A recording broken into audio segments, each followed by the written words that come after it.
much, guys. Great job as we get ready for game number 6 of this 2014 World Series. With San Francisco up 3-2 on the Kansas City Royals.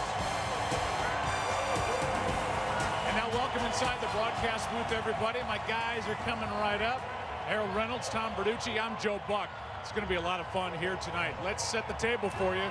San Francisco a chance to clinch their 3rd World Championship over their last 5 years. Bruce Bochy's club 9-2 in the 11 games when they've had a chance to shut down a series and end it. Well, they have that opportunity here tonight. But guys, here's Kansas City coming in, and if you out there think that this young Royals team is scared to be down 3-2 being here at home, you're wrong. They only have to go back 4 weeks to the end of September. That wild card game, down by 4 runs in the 8th inning. They came back twice to win that game to move on. So Harold, you get to go first and talk about the Royals team that isn't running. We haven't seen the stolen base, a big part of their game, such a huge reason why they're here.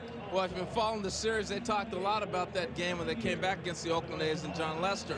What did they do in that game? They ran. They continued to put the pressure on, even when they were down sometimes as 4 runs in that game. They led the majors in steals. In the postseason, they've been running wild, and all of a sudden, it all halted here. Now, the Giants pitching staff has done a great job of keeping them off balance, holding, stepping over, slide steps, all those things. But if the Royals are going to win, and win Royal baseball style, they're going to have to run the bases. And if they're going to run the bases, that means they have to get on base. And if they're going to get on base here tonight, they're going to have to do it against Jake Peavy. What do you see coming out of Jake Peavy tonight, and what's behind him in their bullpen? Well, what is a must-win game for the Royals is an urgent game for the Giants. And we know this because Bruce Bochy told us that Jake Peavy has a much shorter leash in this game than he had in Game 2. Jake Peavy came out in Game 2, left a lot of balls over the middle of the plate in the first couple of innings, found his rhythm in the 3rd inning. Tonight, I don't believe he has that luxury to take a few innings to get into the flow of the game, and that's because Yasmiro Petit, unscored upon in 12 innings this postseason, is quickly behind him. And that's because if they get to a Game 7, Joe, that guy named Madison Bumgarner becomes protection for Bruce Bochy late in the game. We can't wait. It's Game 6 of the World Series. Here is Royals manager Ned Yost in the press conference leading into tonight. We're going back to our home crowd. We've got to walk the tightrope now without a net, but we win Tuesday, nobody's got a net. 1985, the Royals returned to Kansas City down 3-2. Their offense added up to 15 runs scored in the series. 2014 is literally a mirror image. Coincidence or destiny? This is Game 6 of the World Series on Fox. Tonight's telecast sponsored by Geico. 15 minutes could save you 15% or more on car insurance. It is a crisp night in Kansas City.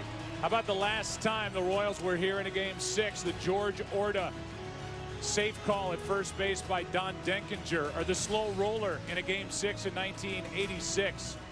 Off the bat of Mookie Wilson.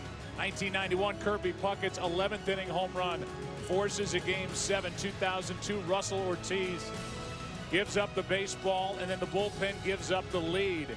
And then 2011, David Freese, the 11th inning home run that capped an incredible game and forced a Game 7 the next night against the Texas Rangers that the Cardinals would win. Guys, some of baseball's most memorable moments have happened, certainly in the postseason, in Game 6 of the World Series.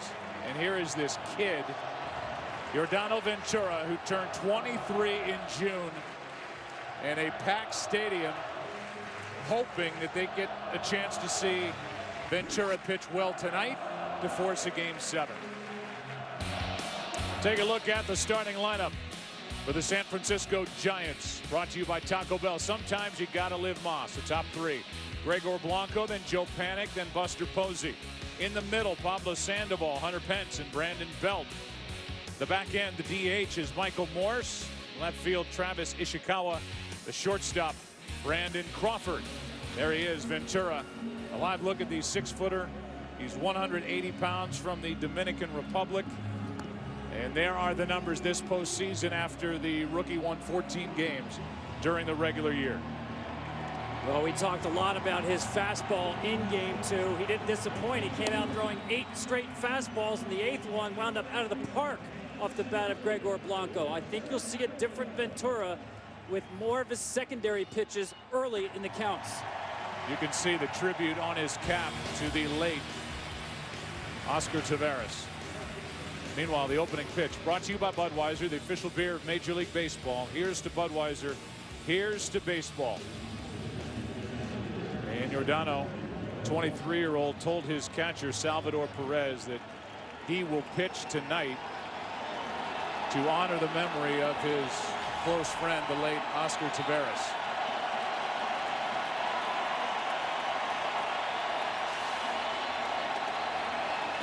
Howley Fair, first up, Blanco. Ball 1 outside at 97 from Ventura. I think this time around he's going to be a little more comfortable with the routine. Hey, throw the first ball out of the game. Remember that? Okay, he did it now. And the last game when he pitched here, he forgot how many outs there were to end the inning. I think he's a little more into it tonight. Up and away, 2-0 on Blanco. Now, if Gregor Blanco hits one out of the ballpark, we got another conversation to have. You know what he's sitting on. Sitting on a 2-0 fastball, and he takes a strike over the outside part. Blanco hasn't hit much this postseason, just 172, but he has drawn 9 walks. That is over but low, and the count 3-1.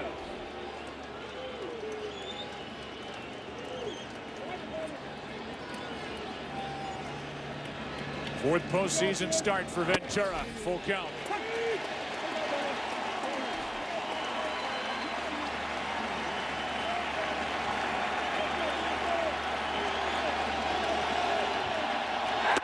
One down.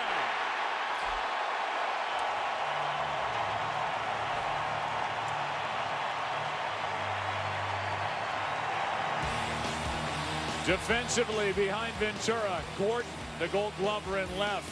Now back in Kansas City, it's Kane back in center with Nori Aoki in right. Staying on the right side, Hosmer at first, Omar Infante at second. The shortstop, Alcides Escobar, with Mike Moustakas at third. The catcher is as good as they get, Salvador Perez, and Ventura now has thrown 3 straight strikes.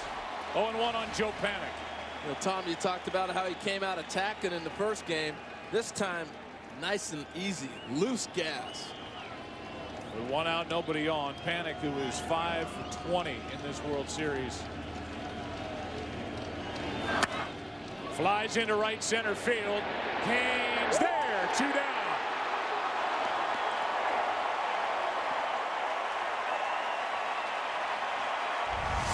My goodness, look where Lorenzo Cain's playing in left center field. Look at the jump he gets and how far he goes to get it. I mean, it's almost like having a rover out there and having 2 outfielders. It's been amazing this series.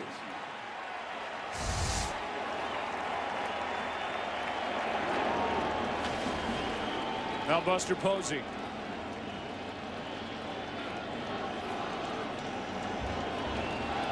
"17 hits this postseason. All 17 have been singles."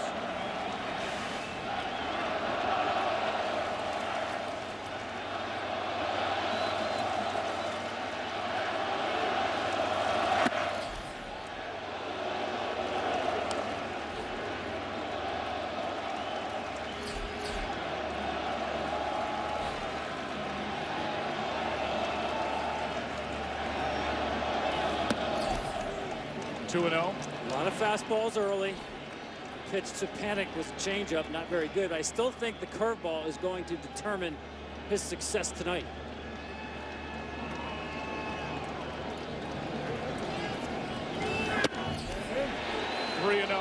Broadcast also streaming live on the Fox Sports Go app, foxsportsgo.com, and for coverage of this game in Spanish, please tune to Fox Deportes. 3-1.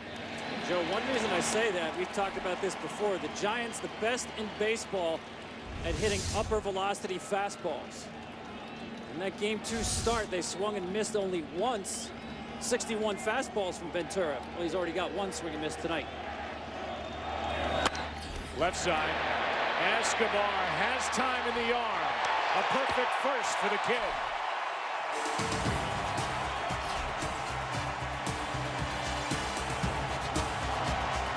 Jake Peavy to work. Tonight's telecast sponsored by Taco Bell. Sometimes you gotta live Moss. And by AT&T, mobilizing your world. Everybody's looking at Jake Peavy. These guys will really be looking at Jake Peavy. The lineup for the Royals brought to you by Taco Bell. Sometimes you gotta live Moss. Alcides Escobar leads it off. Aoki back in the lineup. Then Lorenzo Cain. He's already made a good catch. Eric Hosmer, Billy Butler, the DH. Royals happy to have him back in there. Alex Gordon in left. Salvador Perez. Mike Moustakas hitting 8th. And Omar Infante batting in the number 9 spot. And here is the right-hander. And he will have a short leash tonight. The numbers this postseason, his one real good start was in the divisional round against the Nationals. But his numbers in the postseason are not good, and his numbers against the Royals here in this park are not good. I think the challenge for Jake Peavy is in the American League. You got the extra hitter, the DH. But Tom, we talked about the aggressiveness of the Giants. The Royals have been just as aggressive, swinging early in counts. And they have good numbers against Jake Peavy, starting with this guy right here, Escobar, 440 lifetime against Jake Peavy. Jake in his postseason career has made 8 starts. He's 1-4 with an ERA over 7, and he's never pitched more than 5 2/3 innings in any start. The 33-year-old brings it. Escobar takes a strike. Just to finish on Jake, his career in this ballpark, 8 starts, 1-6 with an ERA of 6.5. There are the numbers for his postseason career.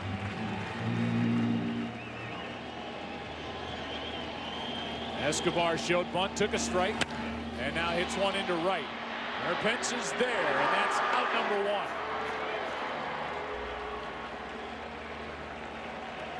How about defensively for the Giants? Ishikawa still out in left. Gregor Blanco in center, Hunter Pence in right. On the right side, Belt, very good first baseman.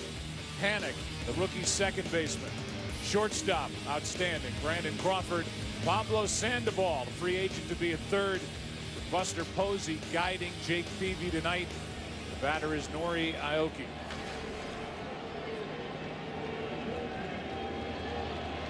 Barely seen him since Game 2. Ball 1 outside, and Peavy froze, thought that was strike 1. Instead, ball 1 outside.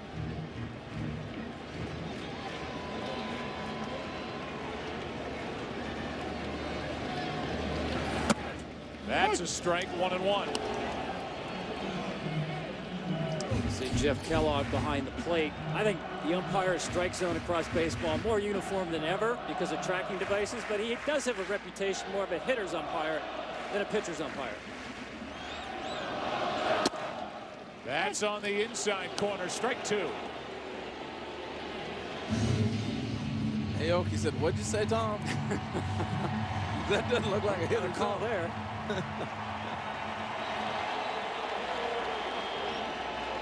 Here's a 1-2. Ooh. Just fought it off the hands. Wow. Jeff Kellogg's the crew chief. He's working the plate. Jeff Nelson at first. Eric Cooper at second. Jim Reynolds at third with Ted Barrett in left. Hunter Wendelstedt and an active night in San Francisco Game 5. He's in right. Jerry Meals is the replay umpire in New York. A 1-2. Aoki strikes out on a late swing, 2 down. Nice pitch right there by Peavy. Went in and out and decided he's going to come back in on him. This ball's going to not come back like Aoki thought it might. Throwing it by him. Well, anytime that you're discussing umpires and they don't become the subject of the game, they've done a good job. And we've had that through 5 games. It has not been the conversation of the umpire. Here is Lorenzo Cain batting in the number 3 spot. Strike one. And Tom, if there's anything you worry about if you're the Giants with regard to Peavy, it's that he would get too amped up for this start here tonight. That does not appear to be the case here in the first. He looks much more sharp in the early going than he did in game 2 when he had trouble in the first and second innings. 1 ball, 1 strike. You know, the adjustment Peavy has made, threw Cain the first pitch breaking ball, then he went away. You look at how he pitched to Escobar away, Aoki in. So he's done a nice job of changing the pattern what these guys saw from last time. That's over with low, ball 2. There's Dave Righetti. Pitching coach for the Giants.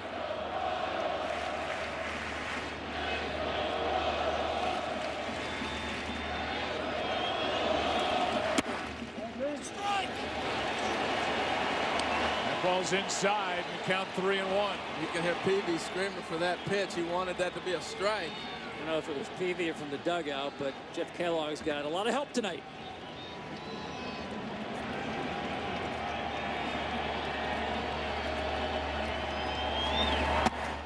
That's a strike, and it's a full count.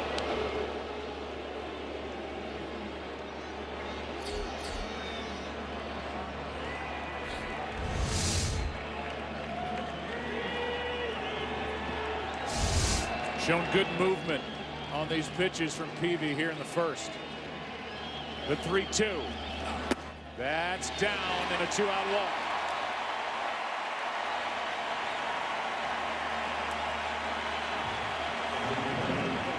See him shaking his head. He's not really liking the zone yet.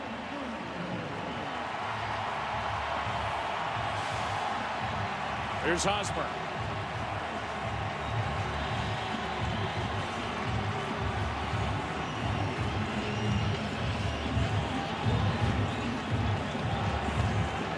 Eric's already got 18 hits this postseason. 5 of them in this World Series in 19 at-bats.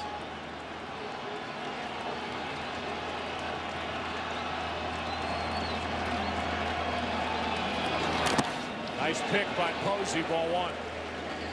Do the Royals try to make a statement, Harold, early in the game with the running game? You got Hosmer in an offensive count here, but watching Buster Posey, he was looking at the lead of Lorenzo Cain at first base even before he put a sign down. And that's already affecting the game when you do that. Cain does not like to run with Hosmer up. He likes to try to give him that hole and knows the park is big. He can drive a ball in the gap.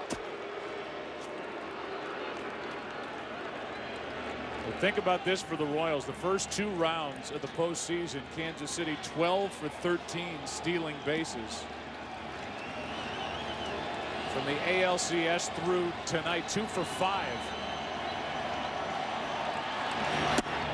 When you talk about that wild card game, a statement was made early on the 30th of September when Kansas City stole 7 bases in that game.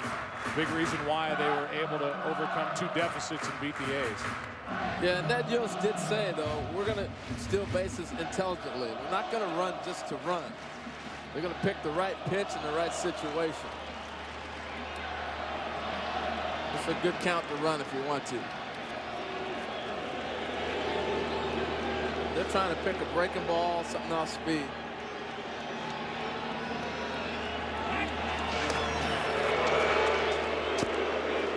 This is something the Giants do much better than the Oakland pitchers.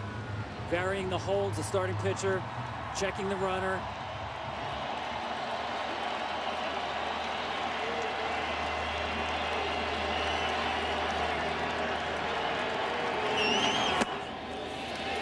Count 2-1.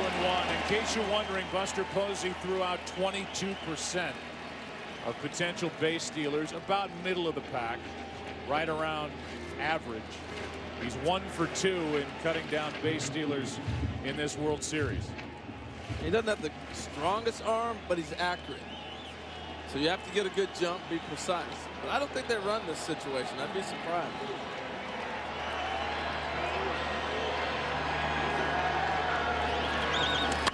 That's into left field and down in front of Ishikawa. He slips and left. Kane to third, and they're going to hold him. First and third, 2 out.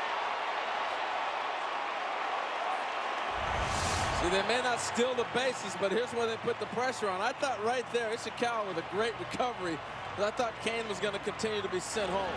Well, Mike Jirschele, the third base coach, was sending him home because not only does Ishikawa slip, he throws the ball to second base. Jirschele saw that and thought he could steal a run with the throw going to second. San Lorenzo came home. Yeah, but see where he's at? He's not down the line far enough for Kane to make an adjustment. If he's further down towards home plate, you can see him better. Well, Kane stopped, and it was a good thing he did for Kansas City because the ball came back in. As Ishikawa recovered, now it's Billy Butler.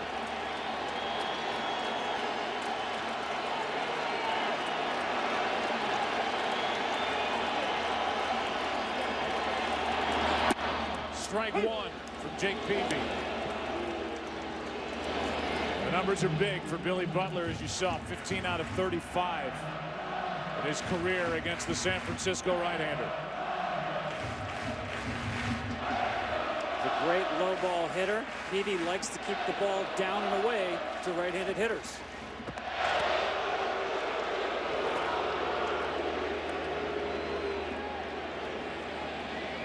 Royals are 0 for their last 9 with runners in scoring position in this World Series.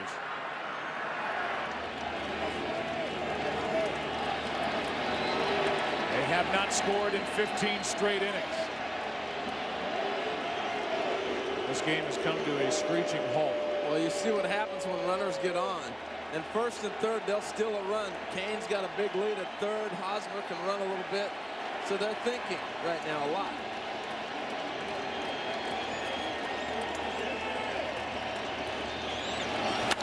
To the shortstop, Crawford. The short way, and the Royals lead 2 with a walk and a hit by Kane and Hosmer. And after 1 in Game 6 in Kansas City, no score.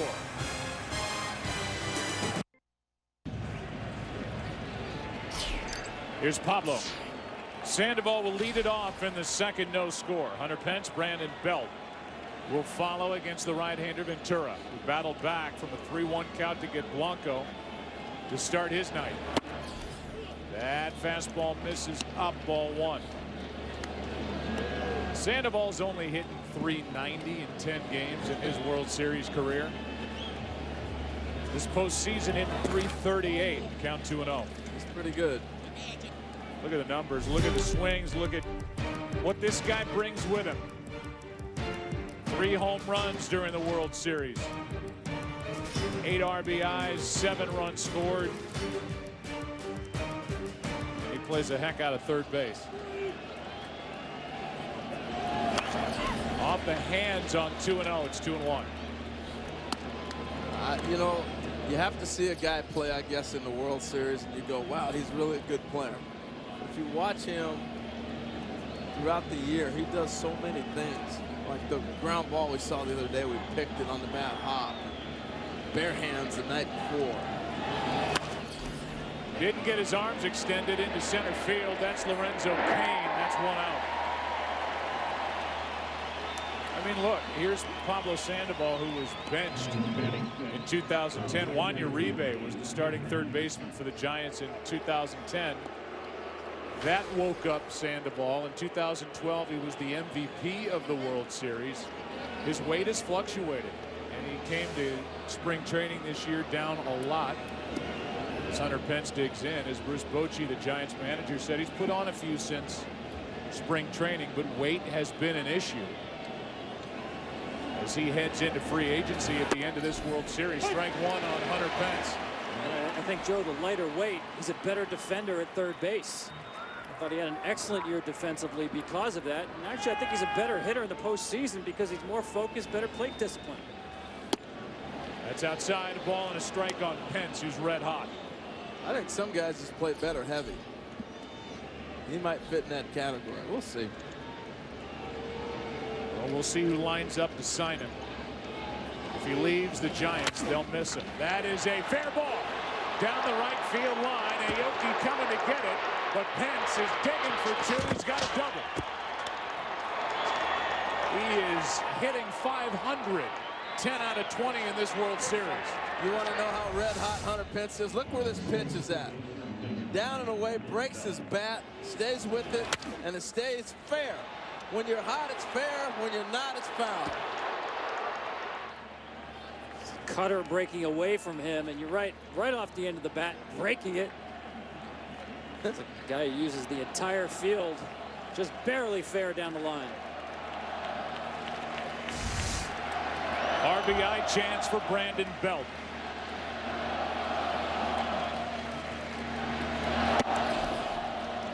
He's had some good swings in this World Series. He's actually hit better away from home, 346 on the road during the postseason. They're the overall numbers with 8 RBIs. It's a big one sitting out there for the Giants as they try to end the World Series here tonight. Right by his bat, 1 ball, 1 strike. I know, Harold, you've been waiting all series long for Belt to catch up with one of these inside heaters. This one, a two-seamer, runs back over the plate by him. They've found a hole and they've exploited it.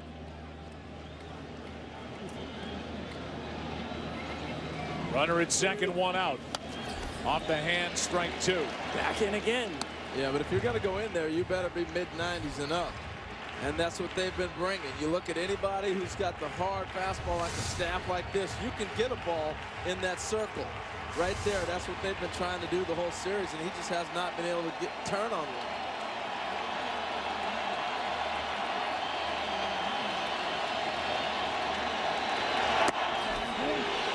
Inside, 2-2 at 98. He went for the knockout right there. Good numbers in this type situation for Belt. Runner in scoring position, 6 for 17.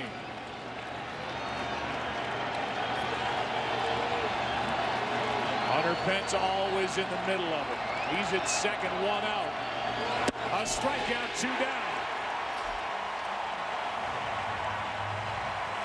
What happens to a hitter when he knows they're trying to get inside? You try to speed yourself up, and all of a sudden you find yourself pulling off pitches that you shouldn't even be swinging at. And that's what's happening with Brandon Belt. They've got him so conscious inside now that he's trying to start to swing early, and he has nothing left. Now it's the DH, Michael Morse. The big home run in Game 5 of the NLCS to tie it in the 8th. 3 for 9 in this World Series. Runner at second, 2 out. Fly ball into right. Back is Aoki on the track. He's there to end the inning. Sometimes he does not take the most direct route.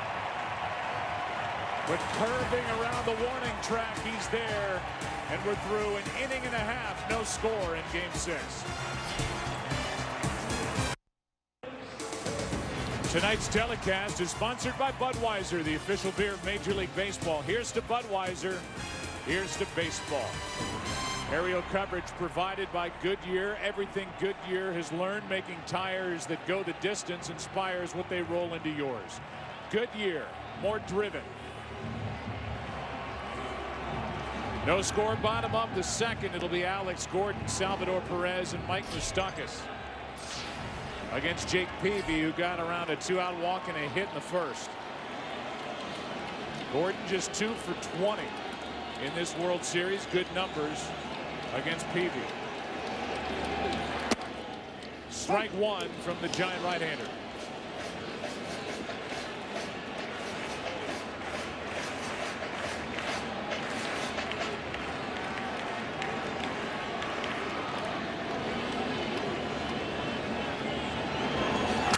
Off the end of the bat, might drop.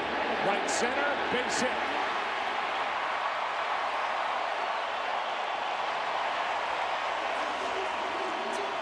When you're managing in a World Series, you never know who's going to reach out.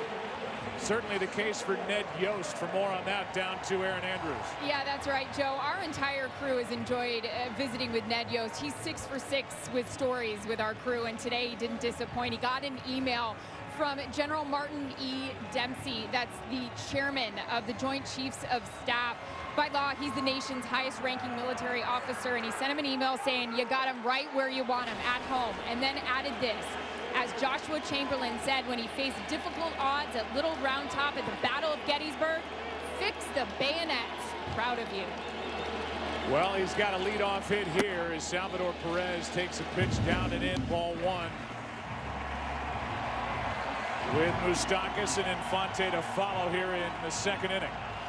The one thing about the defensive alignment in the outfield for the Giants, they play extremely deep. And Travis Ishikawa in left field, that's a bit of a risk with Peavy, an extreme fly ball pitcher on the mound. Big hole on the right side of the infield. That misses down and away 2-0. And again, it's worth repeating. Any trouble for Jake Peavy. Petit is ready in the bullpen for San Francisco as we make our way through this game. And that is a nice weapon to have, knowing that he's back there. A nice luxury. Yusmeiro Petit, who has been so good this postseason, unscored upon. That is into right center. It is cut off by Pence, but going first to third is Gordon with nobody out.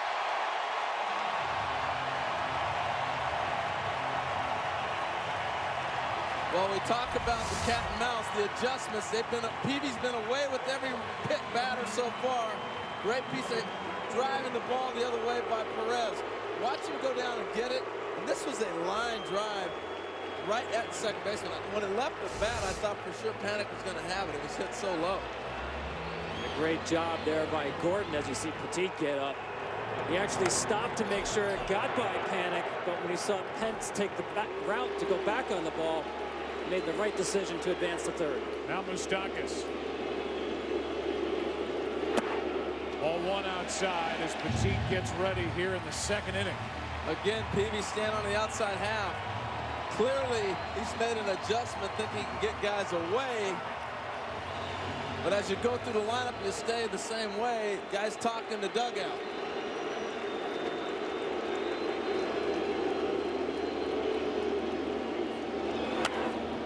Ball one strike on Moustakas. First 6 games of this postseason at .318 with 4 home runs, 5 RBIs over the last 7. Not 1 RBI and hitting .130. Well, Joe, we've seen it time and time again. This is where you got to put the ball in play. They double him off, you pick up a run, you put the ball on the ground. Anywhere in the infield, they're thinking about giving you a run, trying to at least cut a run off. A big inning off, I should say.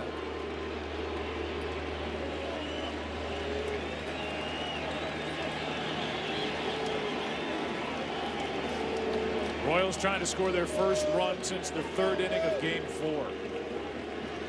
Shut out by Bumgarner Game 5, and again Peavy has to go through the signs.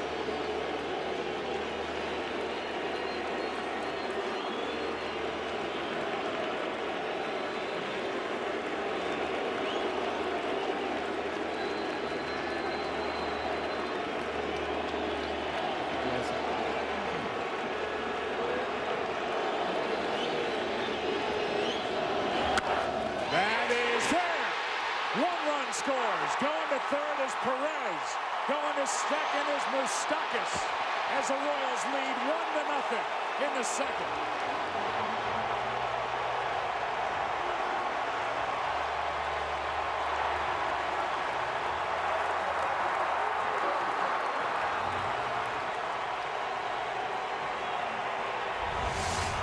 Well, away. Now try in with the breaking ball to a pull hitter who loves the ball in and just gets it past Brandon Belt.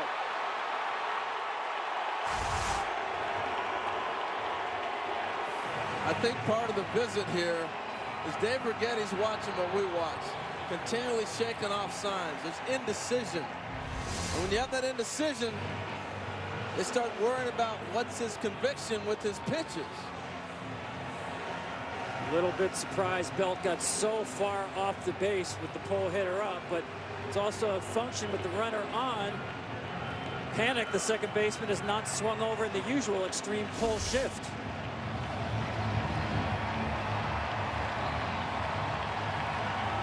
Well, you have a conversation. How are you going to attack guys? He's been away, and he shook off and got away from the attack that they wanted to do. Now your defender is thinking the ball's going to be away, so he came off the base further than he probably would.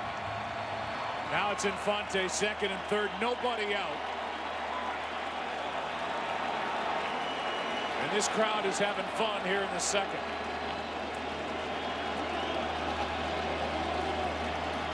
Infield creeps in. Strike one on Infante on a pitch down and away. Infield in, decision here from Ned Yost. You put the contact play on, have the runner running on contact when the ball contacts the ground. Typically you'll see that with a trail runner at second, but with no outs, more of a risk. I think Peavy's in deep trouble. And this inning can get away from him right here. Real quick.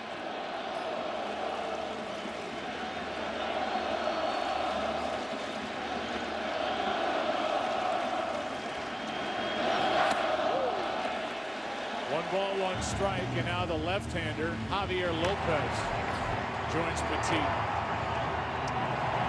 Salvador Perez, I don't think he has any interest in getting off the bag at third base, so he's probably in a hold situation, make sure the ball gets through the infield.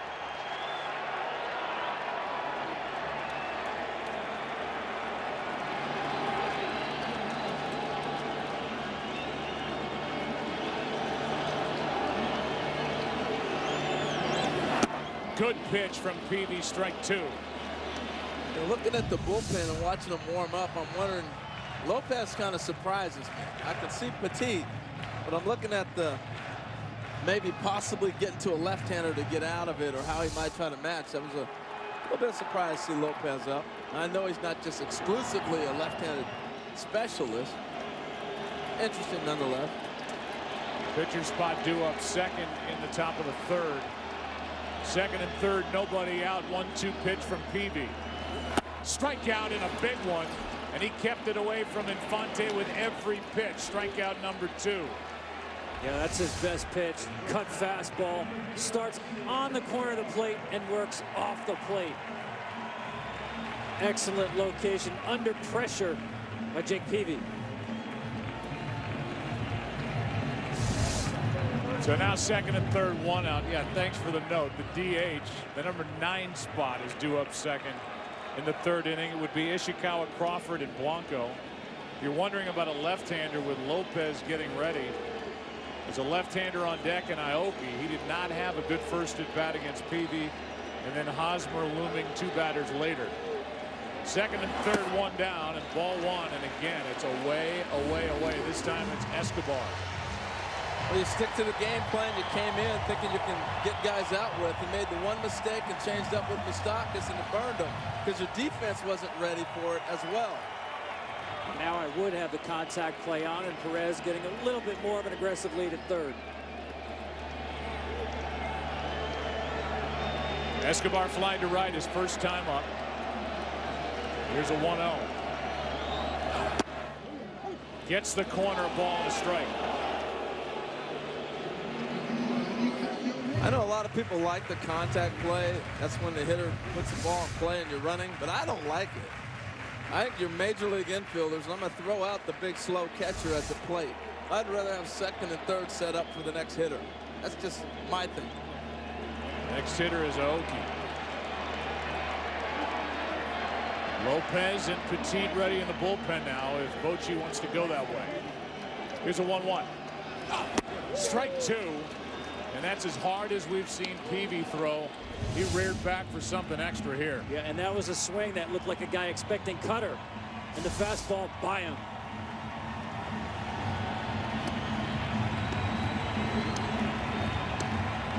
He's made 5 great pitches for the 5 strikes he's got in this situation.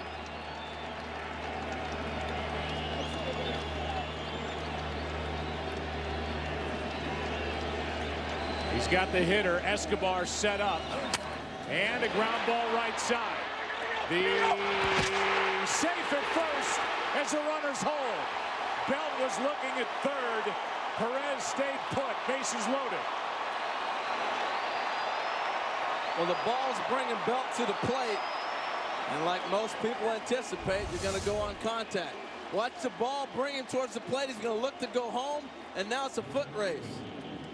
And we watched this earlier with the pitcher getting caught when Vogelsong went for the same ball. Remember that? And he didn't cover first. Peavy's yelling home, and that made Belt hesitate. I think Belt saw it on his own, started to go to first, and Peavy, watch Peavy. He's going to point home, home, home, and it messed him up. And now he had no play. I think he still had time to flip to panic. But see, Peavy's yelling home, but right here he's got time to flip to panic. Miscalculated the speed of Escobar.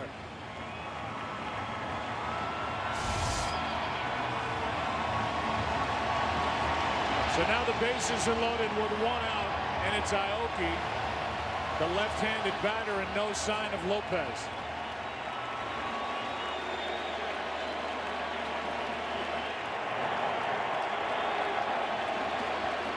It's an infield hit for Escobar. 4th hit of the inning, but only 1 run has crossed the plate. Aoki struck out his first time.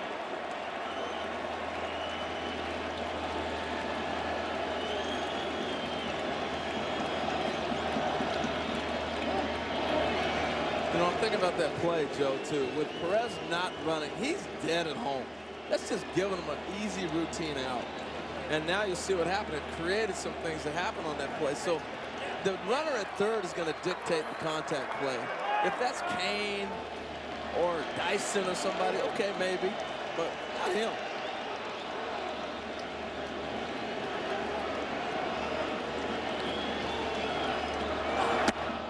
There's a strike, guys. We've seen Peavy persevere at times in innings when you think he's cooked. We saw it in the NLCS. We even saw it in Game 2 of this World Series. He's made good pitches now that he's gotten into trouble. And I think that's what Bruce Bochy is saying. He likes his stuff. Otherwise, you'd have Lopez in for Aoki. That's why you had Lopez up.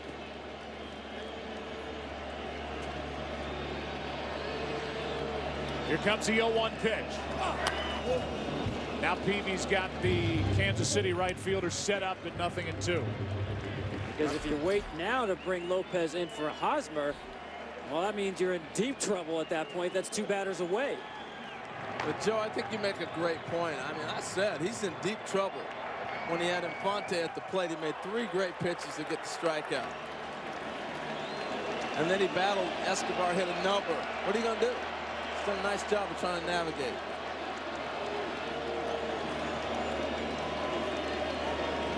His manager stuck with him. Here's his 0-2.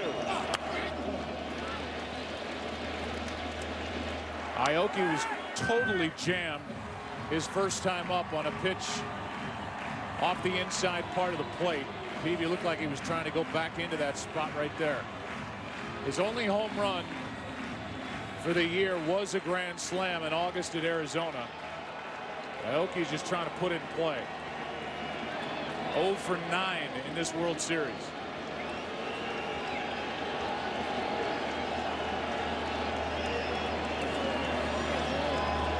Here is an 0-2 pitch. Ball 1.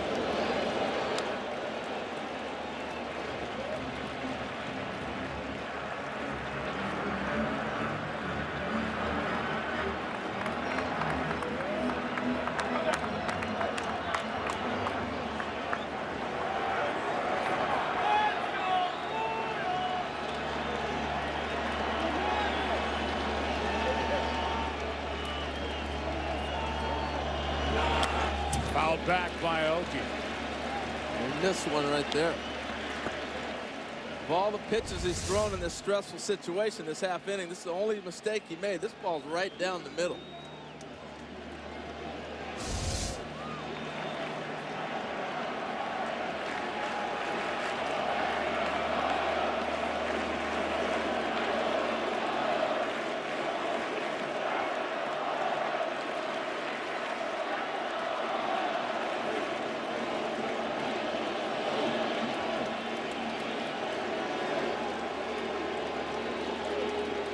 Aoki did not make a start in San Francisco. His spot taken by Dyson. He He's had one at bat since game 2. Coming into tonight, he's 0 for 1 tonight, and he's up there battling, set up still at 1 and 2. The best contact hitter on this Kansas City team. You mentioned it, Joe, first time up, got tied up on the inside fastball. He can take some of the ugliest emergency swings you'll ever see, but oftentimes very effective. They had a scoring change on the ball hit by Escobar. They've taken the single away and scored it a fielder's choice to load the bases. Right call. And now the 1-2 from Jake Peavy. That's left side, base hit. 1 run scores, that's all. 2-0 Kansas City. And that's it for Jake Peavy.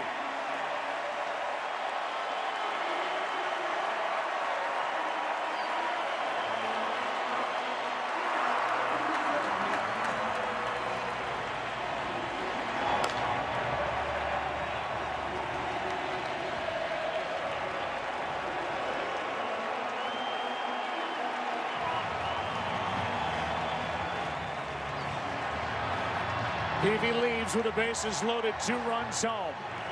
The postseason savior, Petit, coming in with Lorenzo Cain coming up.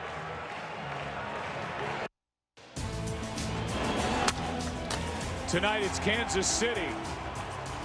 A broken bat single in this inning, a ball that just stayed fair. A ball that stayed on the infield that allowed Escobar to reach. 2 runs are home to excite this crowd, and Peavy is finished after an inning and a third. 42 pitches. He leaves with the bases loaded, and Yusmeiro Petit takes over. His numbers are phenomenal this postseason. There they are. No runs in 12 innings, a 3-0 record. His 4th appearance. He's a big man. He's got shorter arms. He's tough to pick up. And Lorenzo Cain will dig in. He walked his first time up. Bases loaded, 1 out. Petit. Ball 1 outside. Typically, they like to bring Petit in, clean inning, start an inning. Last time he inherited runners in the game was back in August the 23rd. Thrown into the fire right away.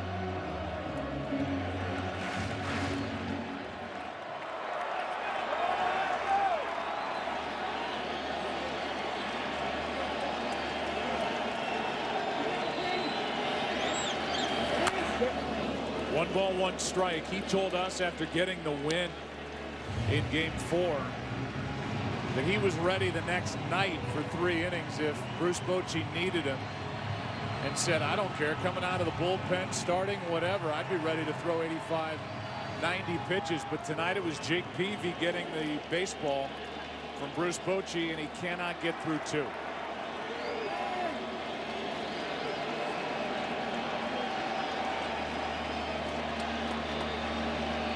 Petit did make 12 starts this year. That is a strike over the inside corner, strike 2. One of the things he told us is he loves to read the hitter's swings. The pitch before, you saw Cain very comfortable on the pitch away, comes back and pounds him inside. Very interesting listening to Petit talk about the way he reads hitters' swings. And I just noticed from up here why he's so hard to pick up. It all comes out of the same arm slot. The ball away, the first 2 pitches looked like the same pitch he threw that was inside. He's just tough to pick up. Here is a 1-2 pitch. Cain fights it off. How good has number 52 been for San Francisco? You go back to the division series, he went 6 innings. Game 2, that 18-inning affair allowed only 1 base hit. He got a base hit the last time we saw him back in San Francisco. The numbers are phenomenal.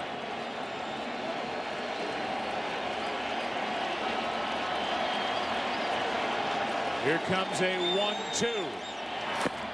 Blocked by Posey, ball 2. And Joe, his name is Yismato. We talked to him about it the other day. Everybody's been calling him Yismiro. It's Yismato, like tomato. He made it real clear to us. That's how you say his name properly. Well, this is the first time in his career that he's entered a game with the bases loaded. This is his 67th career relief outing. So nowhere to put Cain with a count of now 2-2. Yismato with one out. Fly ball into shallow right, might drop. It will. 1 run scores. Here comes Escobar. Over to third, Aoki. It's 4-0.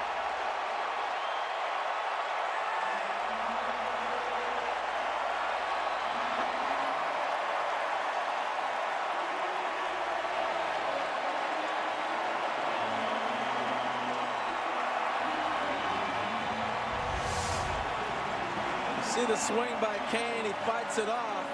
But what made this play to me is watch the read that Escobar gets at second. He's off and running. This ball off the bat, it looked like Blanco was going to have a chance to get to it. He's off immediately. You even saw the runner at third hesitate for a second. Yeah, and you saw Blanco look home when actually Aoki, who hesitated at first, was the shorter out at third base. So his hesitation looking home allows Aoki to third. Now it's Hosmer. Check on the rover at first. Cain gets back. It looked like he was leaning to run. This is the opportunity to really put a dagger in him. And this is when you run. First and third. You got that runner at third base who can come home on the throw back down. So you always try to take advantage of that when you're the runner at first base and take off and get an easy bag. Good rip by Hosmer, strike 1. But how about this postseason for Lorenzo Cain? He's a guy that was traded to this organization from Milwaukee, former 17th round pick. That happened back in 2004. Played collegiately at Tallahassee Community College and didn't play baseball until he was cut from the basketball team his sophomore year in high school. And he picked baseball because his mom wouldn't let him play football.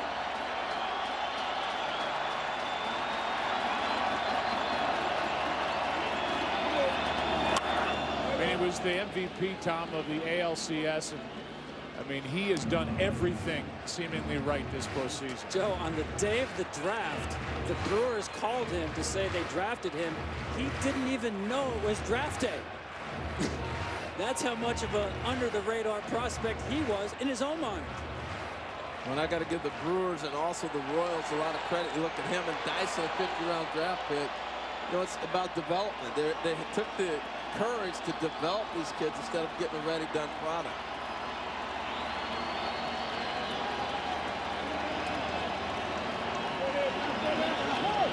Time called. That won't count. Time was granted at home plate. And with the runner going, the base hit, the crowd doesn't like it, but clearly time had been granted. You almost never see that, where time is called, the hitter goes ahead and swings the bat. He's yelling time, time, time, time. He's got it, but we saw this the other day. You go ahead, and if you get the pitch, you swing. It's so loud in here that he's not going to hear the umpire say time as close as he is. I like Cain running here. I think the Royals really have to get back to that game, almost like a basketball team that wants to run, a football team that wants to quicken up the pace. Establish your game. You just don't see that. No. Not where he gets a base hit. That bounces in, and Cain will take second with one out. The wild pitch makes it second and third. From the onset of this game, they set a tone, though. Even though Cain was not running in the first inning, he was giving Hosmer the hole. He went first to third. That ball caught Buster Posey. He didn't block it. The ball blocked him. Now the infield in.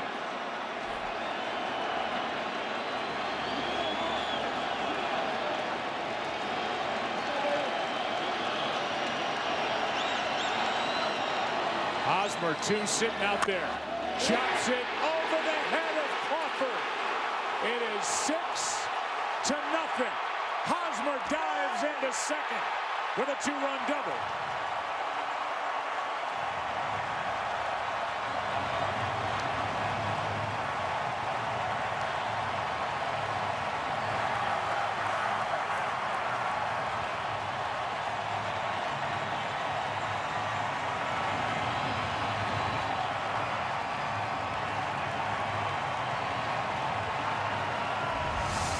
Joe, I thought they took the AstroTurf out of Kauffman Stadium.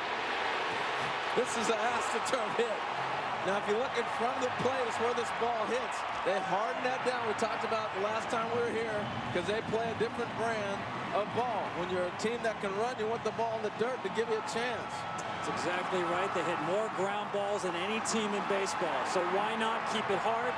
And once again, I said this outfield for the Giants plays so deep. And Hosmer knows that a ground ball that hits 2 inches in front of the plate, he can run it into a double because of the extreme depth of the Giants outfield. And that got lost watching the hopper. What a play by Hosmer.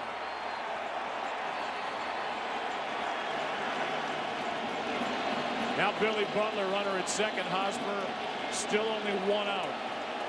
9th man to bat in the inning. Good rip by Butler on a pitch that was up. Tonight, it's the Giants that can't put the Royal hitters away. San Francisco's had 2 strikes on the last 5 hitters. And that's while this outburst has happened here in the second. You'd have told me it was going to be 6-0 before the second inning ended. Said no way.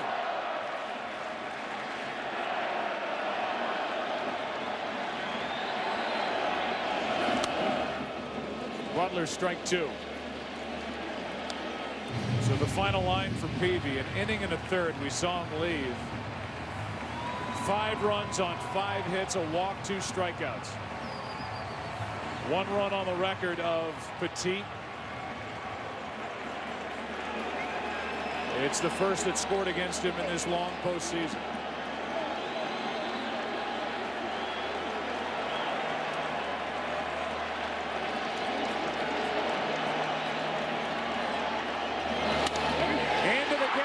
Center. Blanco will not get there. 7-0. Butler with an RBI double.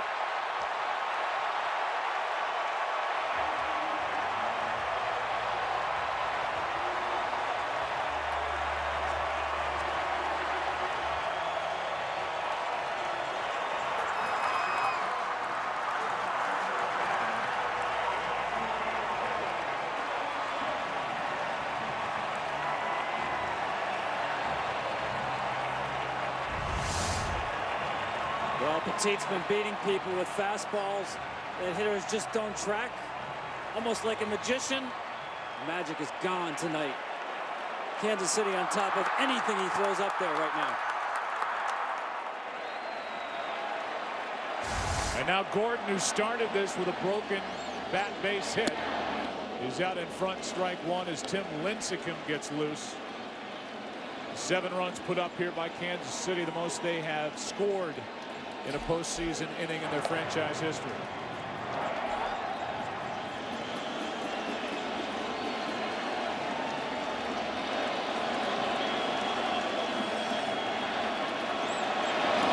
That's hard hit. Nice play, Belt.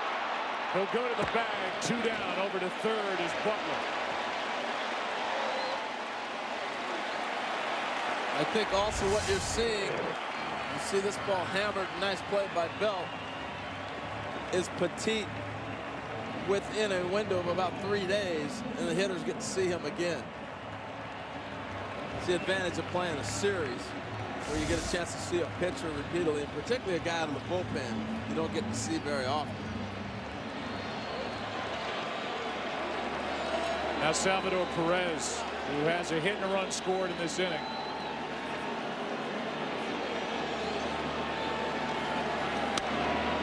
Tom, let's go back over this inning. After the jam and the RBI double by Moustakas, Peavy got a strikeout of Infante. The ball kept on the infield off the bat of Escobar. You see Javier Lopez, a lefty, getting ready. You think that's for Aoki. I think the pitching of Peavy fooled Bochy into leaving him in there, and Lopez stays in the bullpen. Really, the key at bat, if you want to pick up one, was the Aoki at bat.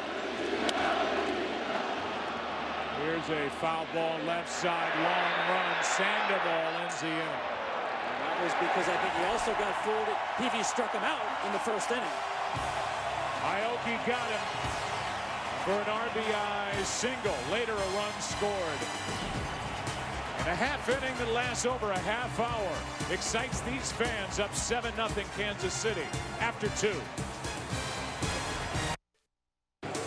Tonight's telecast is sponsored by MasterCard. Anytime, anywhere you use your MasterCard, you could get a priceless surprise. First up is Travis Ishikawa. Before the number 8 hitter in the Giants lineup bats for the first time tonight. Royals lead it 7-0. And by the way, they have now changed that scoring again on the ball hit by Escobar in that 7-run second inning to a base hit. So they've gone base hit to fielder's choice, back to base hit. Tune in next inning, see what it is. Can't wait. There are 3 official scorers, so I guess they're arm wrestling back there in a steel cage match to see if it's a hit. Here's Machi. Ishikawa strikes out, 1 down. Here's the play we're talking about. So here's the play. You got second and third. I think this is the biggest play of the game right now for me. He starts to come in. He's going to go home. His choice and decision was to not go home. That's why I don't think it's a hit. Now, on the other side, if I'm hitting that ball, I want my knock. But right here, he makes the decision. I think Peavy yelling home messed him up. So how do you read it? Is there's no flip to be made. It's a foot race to first. So that's why I think they rule base hit. But I can clearly see where you can make a decision was made on a fielder's choice. Here's Crawford now, 1 out, nobody on. Brandon 6 out of 18. Strike 1 from Ventura. Here in inning number 3. He's hit in every World Series game this season. 7 straight overall. It all gets back to that Kansas City speed, doesn't it? You hesitate a second, you get burned. 1 ball, 1 strike.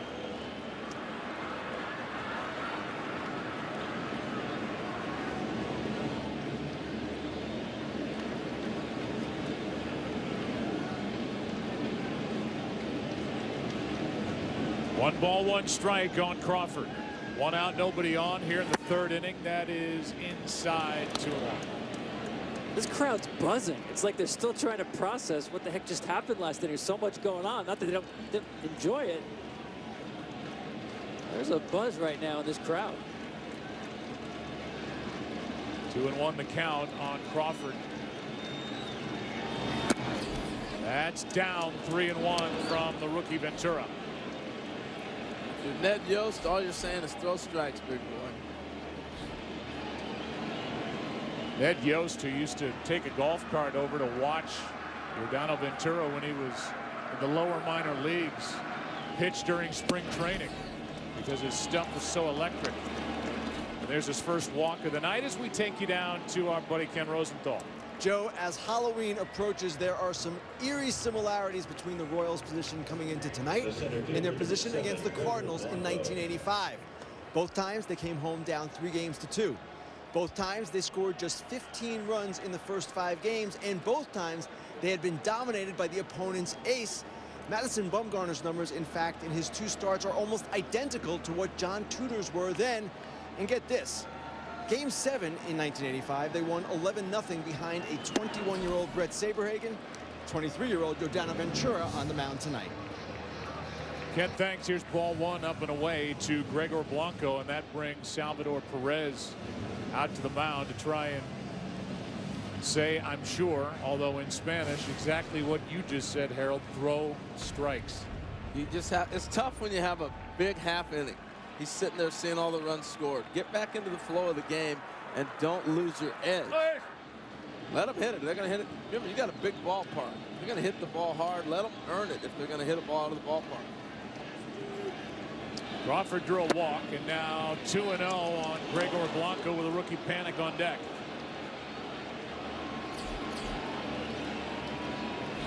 Tom, how often do we see it? It's easier said than done. Throw strikes. Here we saw it earlier in this series with another half-hour plus inning with Herrera. There's ball 3 as Perez maybe thought he had strike 1. Instead, it's 3-0.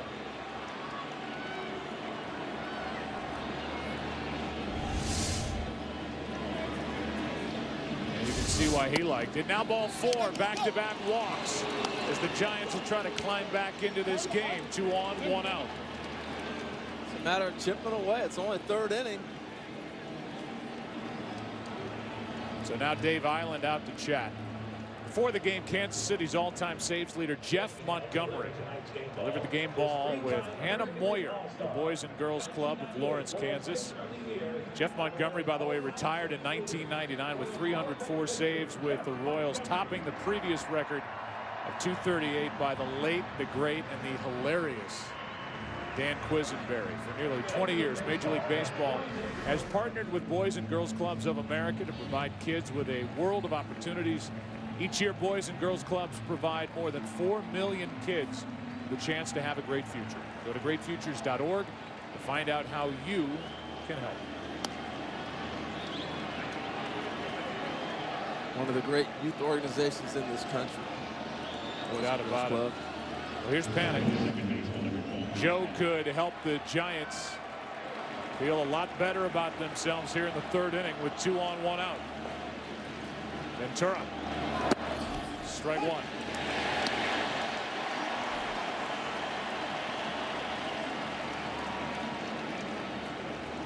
Panik flied into center, but it was not a routine play. It was a really good running catch by Lorenzo Cain to his left. Rob Panik of an extra base hit in the 1st. That's up and away, a ball and a strike. Well, the one thing that has happened when you fall down 7 runs, as the offensive team, you know he's coming with his fastball. The Giants have a chance to jump back in this thing before he blinks if he doesn't get it together. Got the 3-4 combination after Panik. Strike 2.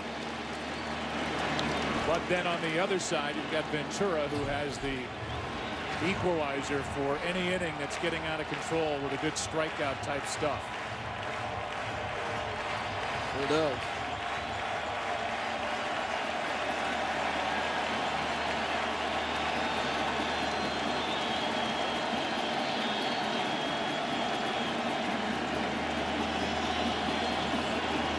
The 1-2. Panik stays up there. Watching Ventura work, I think about the job scouts do and how much they have to project. The Royals signed him at age 16. He weighed 120 pounds and threw 83 miles an hour. Signed him for just $28,000. This year in April, he threw the fastest pitch ever recorded from a starting pitcher, 102 miles an hour.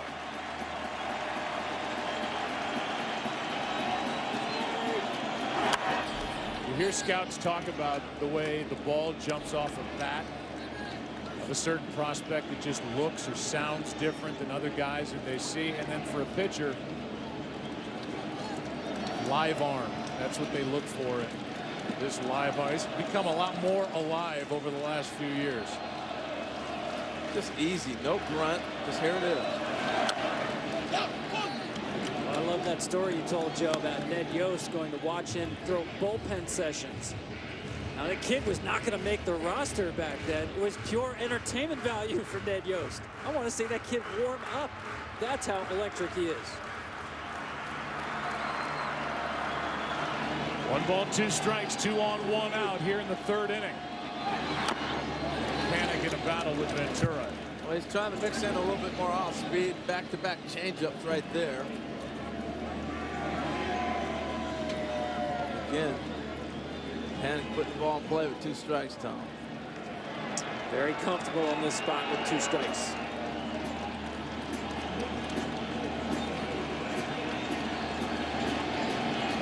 Another 1-2.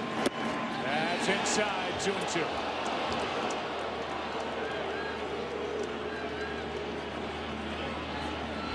That's part of his two-strike approach. It's not just the short, quick swing. It's the discipline not to go outside the zone with 2 strikes. He's flirting around with trouble. Panik would like to deliver some trouble here in the third. 2 on, 1 out.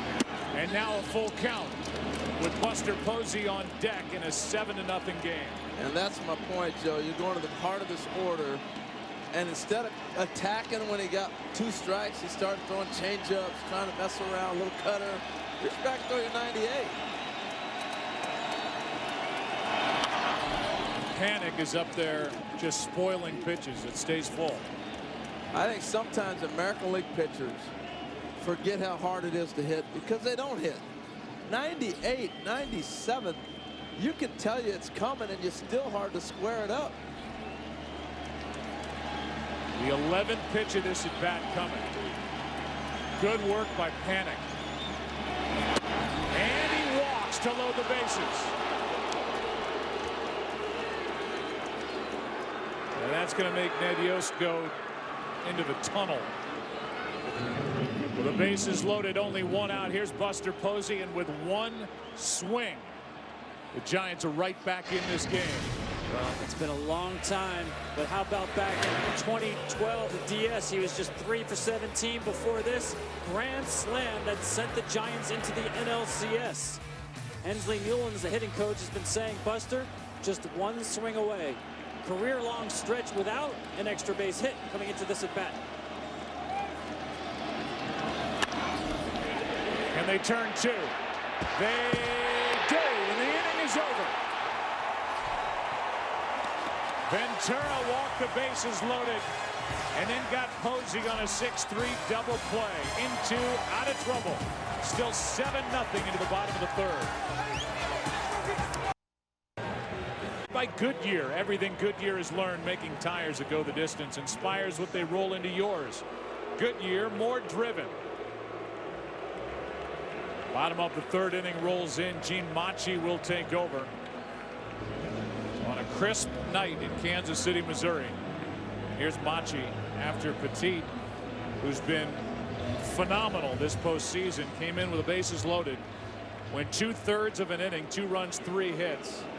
Makes all the sense in the world to me to get Petit out of the game tonight and have him available if you need him tomorrow in a game 7, if there is one. I totally agree. I mean, you really start managing game 7 at this point. Not to say you're out of it, but in terms of how you leverage your pitchers, absolutely.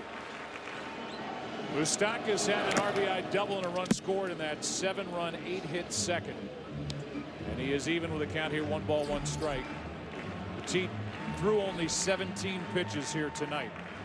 And again, and it's worth, we may wear this out before the end of the night, but Tom, we came on the air talking about the availability of Madison Bumgarner in game 7. And if that's not the great equalizer, if you need somebody in long relief, I don't know what is. Absolutely. Bumgarner, I'm sure, politicking to be available tonight, but that was one reason Bruce Bochy could go to Petit so quickly tonight, knowing that if he did have to extend him, he has Bumgarner as his long man for our game 7. Machi on 1 and 2 gets a ground ball right side. That's Crawford, the shortstop, on the other side of the bag. That's 1 out. We had a chance to visit with Ned Yost, the manager of Kansas City, brought to you by DirecTV. And the first question was actually about the top of this inning when his young right-hander walked the bases loaded, if he was doing okay down there in the dugout. Yeah, no. You know, we're just looking at some of those pitches. They're pretty close and just wanting to see where the location was. Hey, tell us about your team. I mean, I said coming in, if anybody thinks your group is worried being down 3-2, they're wrong, and they showed it with that 7-run second. Yeah, this group had a lot of confidence coming in today. They were very, very loose on the plate right after San Francisco. You know, I said it, we brought all our families, and after game 5 loss, the only ones that were crying were the little babies in the back. So, you know, our guys were ready to play today. Ventura's been throwing the ball excellent. Big 7-run inning right there was huge. Yeah, this crowd is something too, isn't it? Yeah, this is unbelievable. This is why we were dying to get back to Kansas City and play game 6, because the energy that's in this stadium and the passion that's in this city for this baseball team is special. Fixed bayonets, Ned. You guys are up 7-0. Thank you. All right. Ned Yost, reference to the email he got for tonight's game, and with 1 out, nobody on, 1 ball, 1 strike on Infante, who struck out, and now he hits one into left, into the corner. Ishikawa won't get there. It's a double.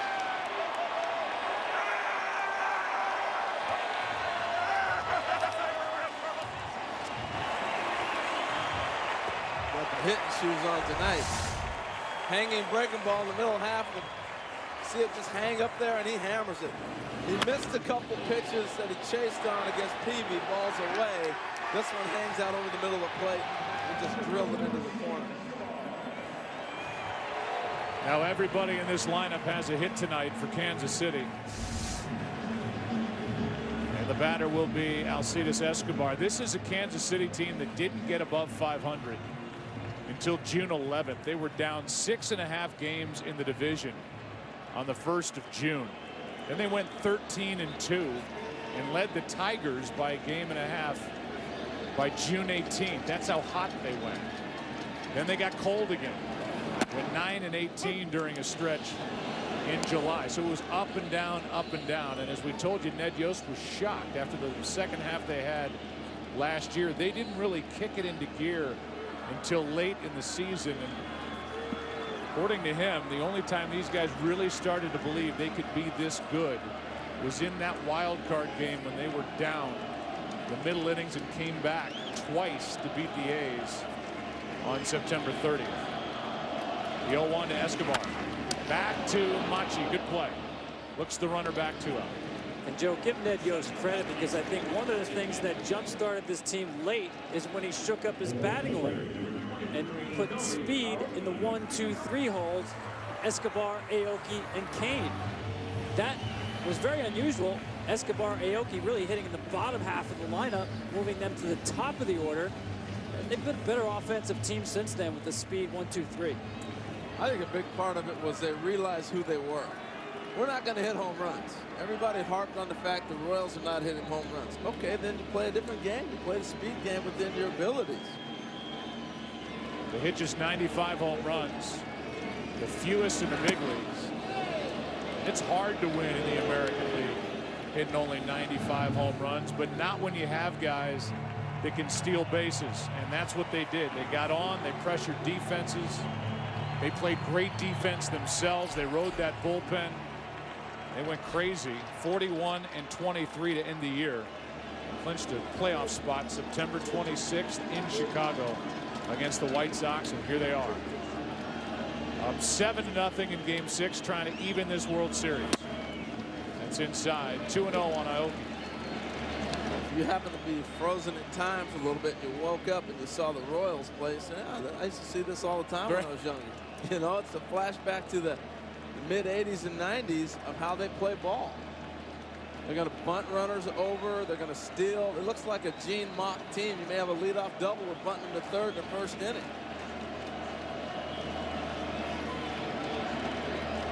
Runner at second, Infante, 2 out.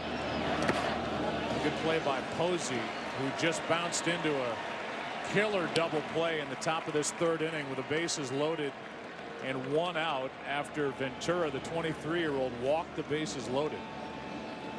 Yeah, I thought on Buster's at bat right there, if he's going to swing first pitch after Ventura's been scuffling and you're down 7, you better put it in the drink out there in left field. That's a tough pitch to swing at and dribble to short for a double play. Runner at second, 2 out, and a walk to Aoki. On for the second time tonight. And I agree with you, Harold. People are going to say, well, how can you swing at the first pitch? He's having trouble commanding the baseball. But you can sit your Buster Posey, you're the 3-hitter, you get a pitch up in the zone. If you're looking for that, go ahead and swing. So it's not the decision to swing, it's the result of the swing. That ball ran back in on him and was up. I think it set his sights knowing he was going to get a fastball and wanted the ball up. He got on top of it instead of getting underneath it and getting a little backspin. Lorenzo Cain, who has had a nice night. Already made a good defensive play, been on base twice. out there to rip. 2-run single last inning, scored a run, walked his first time. You can say that every night about him, though. Already made a good defensive play. He's been playing some ball the last 3 weeks. The series he had against the Orioles, catches he was making, he carried over to the World Series. Incredible. He can do it out of center. He can do it out of right. Good going to his left. Good going to right into that gap in right center field. And he became the 3rd Royal in franchise history to be an MVP of an ALCS. George Brett in '85. Frank White in 1980. Lorenzo Cain here in 2014. Ball 1, 1-1.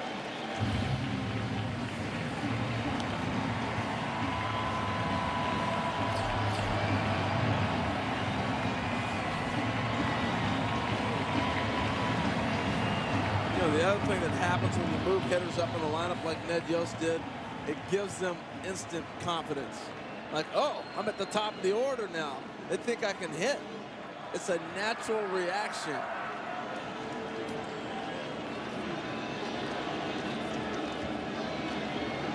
Here's a 1-1. Well, the guy at the very top, Alcides Escobar, who Yost was aware of from his days when he was managing in Milwaukee. He put him up there because he was having good at bats and they just needed a different look, as you said, Tom. And he told Escobar after Alcides came in to see him, saying, don't make this just a one-day thing. He said, that's up to you. If you hit, you get good at bats, you'll stay there, and he has.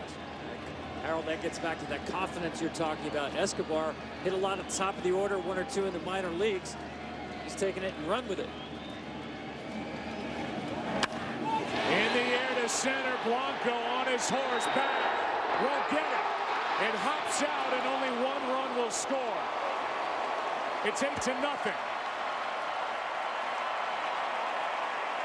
On a ground rule RBI double by Lorenzo Cain.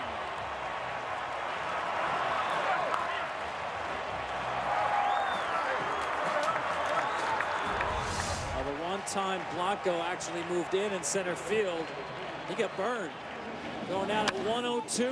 Watch him have to run a long way. He's in closer than he was earlier in the game. The runner on second base and can't get to this one.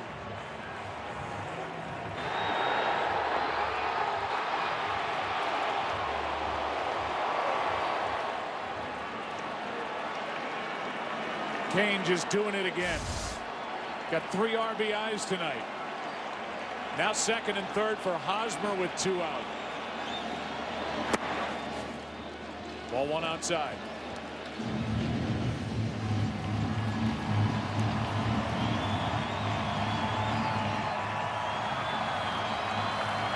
All these first-round draft picks this Royals organization came up with finally clicked. Hosmer, one of them. 2-0.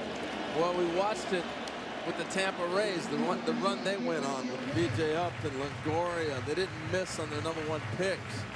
And in baseball, it is so important not to miss on that #1. Not that in the other sports you don't, but in baseball you have such a long learning curve for a guy to get to the big leagues. It's more of a crapshoot. #3 overall pick in 2008. Hosmer takes a strike. It's 2-1. Guys, we saw this the other night with Tim Collins getting knocked around a bit with an empty bullpen behind him. That's where Gene Machi is right now. He has to pick up some outs from Bruce Bochy with Game 7 in mind.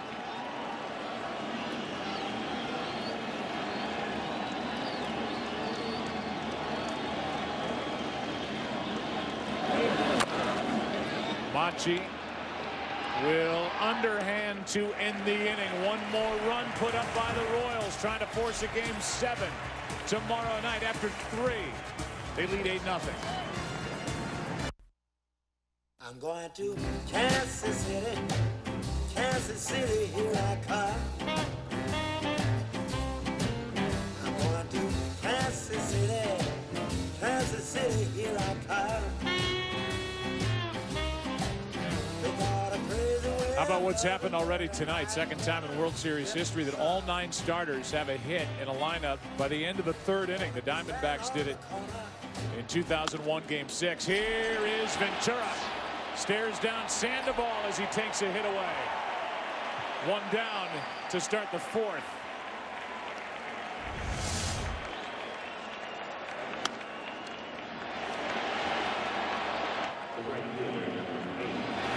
Giordano's got some attitude here in the 4th inning. Make him run a little bit, huh? He's got 8 runs, too.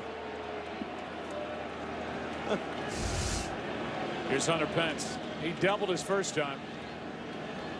He shot one fair down the right field line. Strike 1 on the outside corner. As we're in the 4th inning, 8-0 Kansas City here in Game 6. That Game 6 you talked about, 2001. Another case where it was difficult for the team on the road to clinch.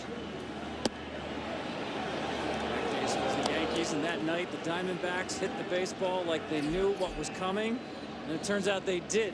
Andy Pettitte was tipping his pitches that night. And then just an incredible Game 7 the next night. As the Diamondbacks came back to win it with Mariano Rivera on the mound and a hit by Luis Gonzalez. Tonight's telecast sponsored by Microsoft Surface. By Geico, 15 minutes could save you 15% or more on car insurance. And by DirecTV. If you call yourself a sports fan, you got to get DirecTV.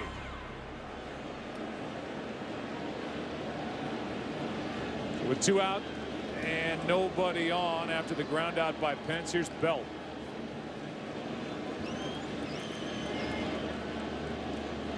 Ventura, a long 3rd inning, walked the bases loaded.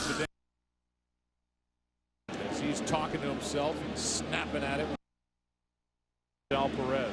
Well, last half inning we saw Dave Ireland, pitching coach, talk to him and basically get aggressive. Let's go. That's the other way. What a play, Moustakas. But the throw too high. And the inning continues. How bad did Moustakas want to finish that play?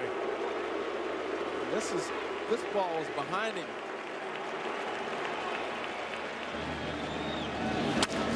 How fast this ball hits. He just kind of smothers it.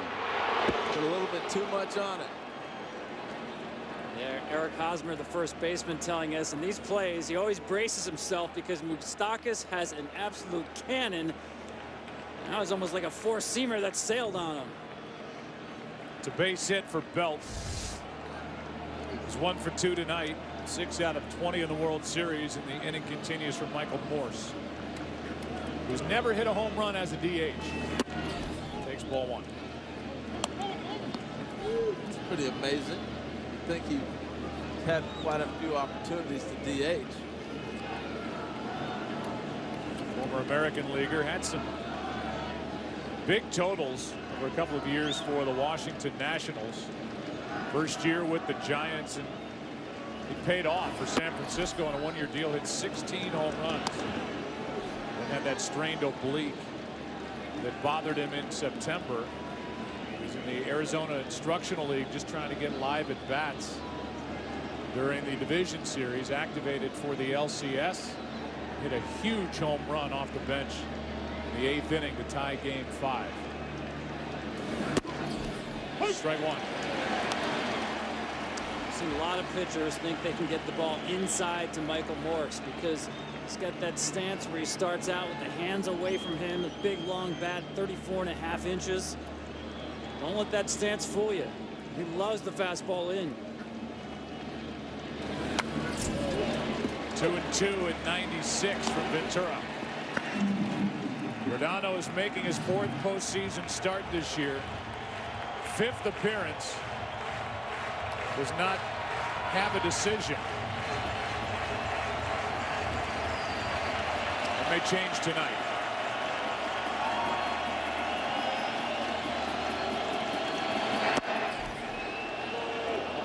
Full count. Well, the adjustment he made from last inning to this is here's my fastball at 98, hit it. This is how he started the game off the first inning through 13 pitches, 12 fastball.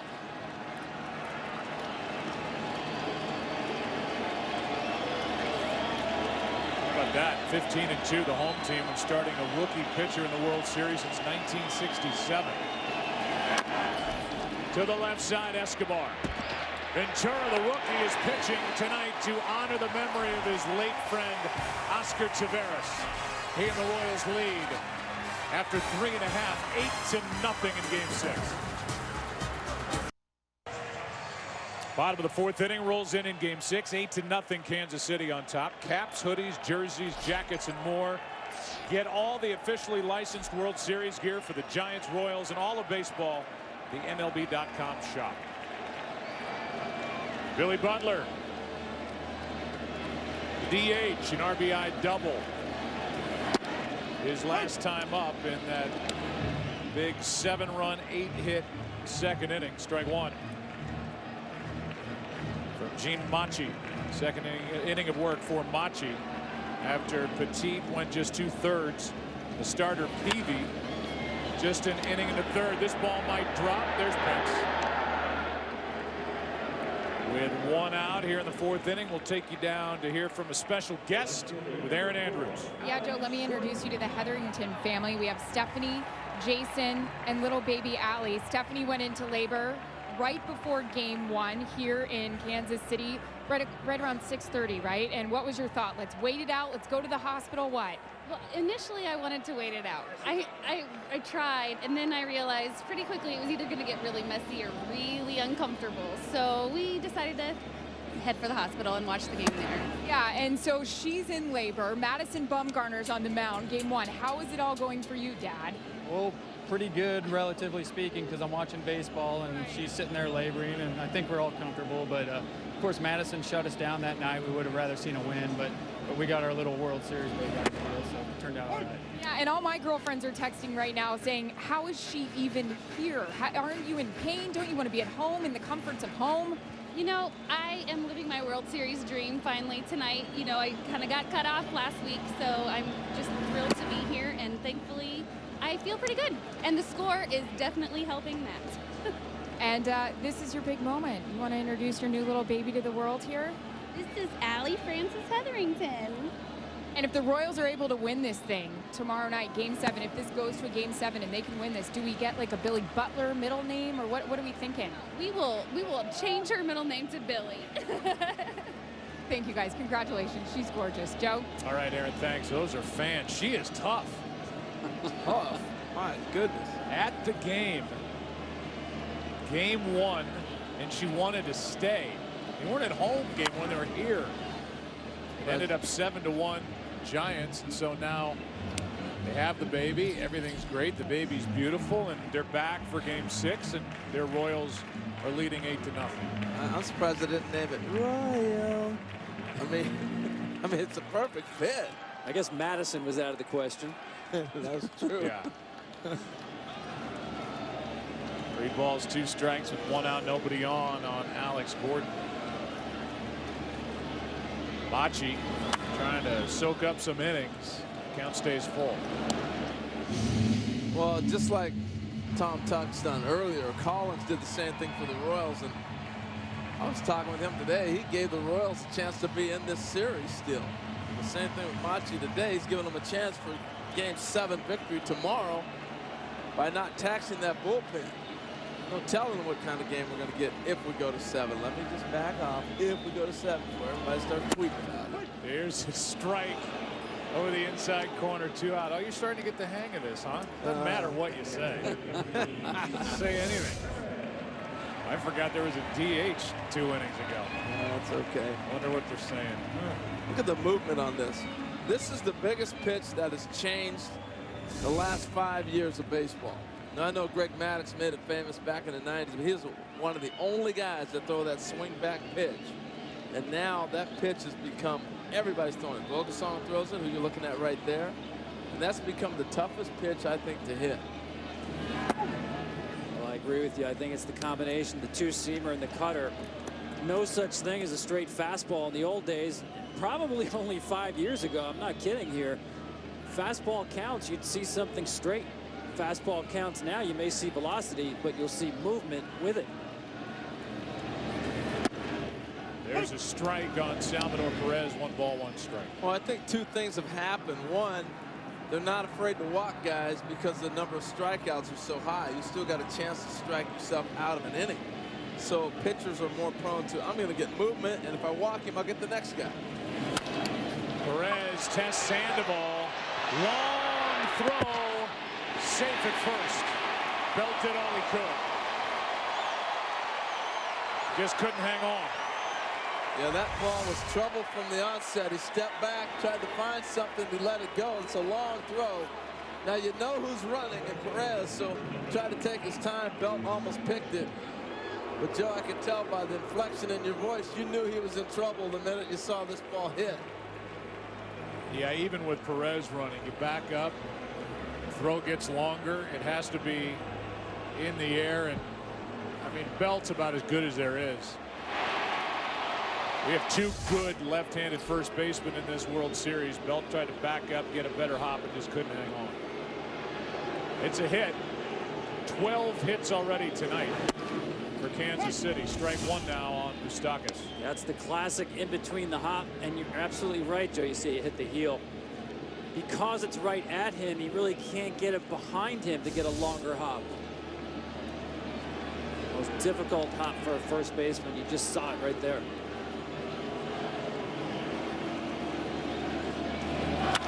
Moustakas into left center field. Blanco to his right. Inning is over, and we go to the 5th inning. And on her 7th day, baby Allie is at a Royals game in Game 6 with her Royals up 8-0. Back after this from your local Fox station. From Kelly Clarkson to Carrie Underwood to Phil Phillips. American Idol has transformed unknowns into global superstars. And it's all about to begin again. American Idol Superstars Made here on this network. Premieres this January on Fox. Good luck as they crank it up again as Travis Ishikawa fouls the first away left side. We're underway in the 5th inning. Giants batting down by 8. Ishikawa, Crawford, Blanco, Dono Ventura. Trying to get 5 under his belt to give himself a chance for a World Series victory here in 2014. Ball 1.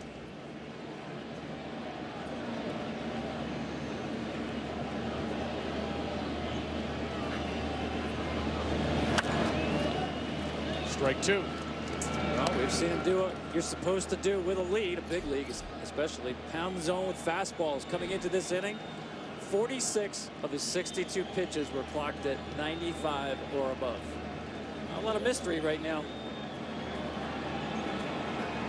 Back to it inside. Ishikawa strikes out looking on a tailing fastball, 1 away. And that's strikeout number 4 for Ventura.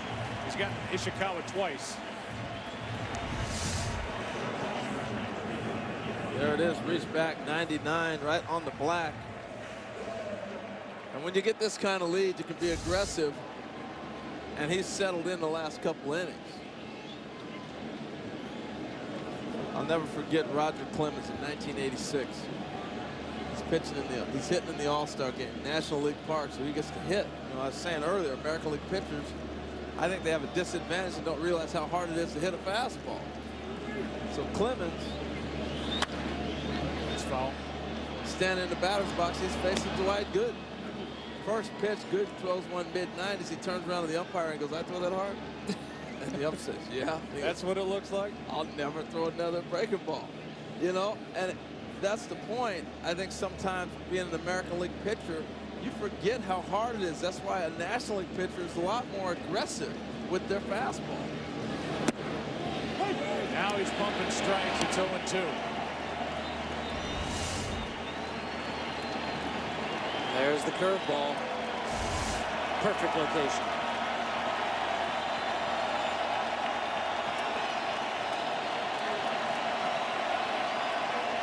They've waited since 1985 to cheer in the World Series. Nobody's going anywhere. Even up 8-0, and that's ball 1 to Crawford as he checked his swing. Well, it's a difficult game when your offense gets down 8-0. You know, and it's the same thing that happened the first game with Bumgarner. We're searching for things good to say on the other side, but the pitcher on the mound is dominating you. There's not a whole lot to say.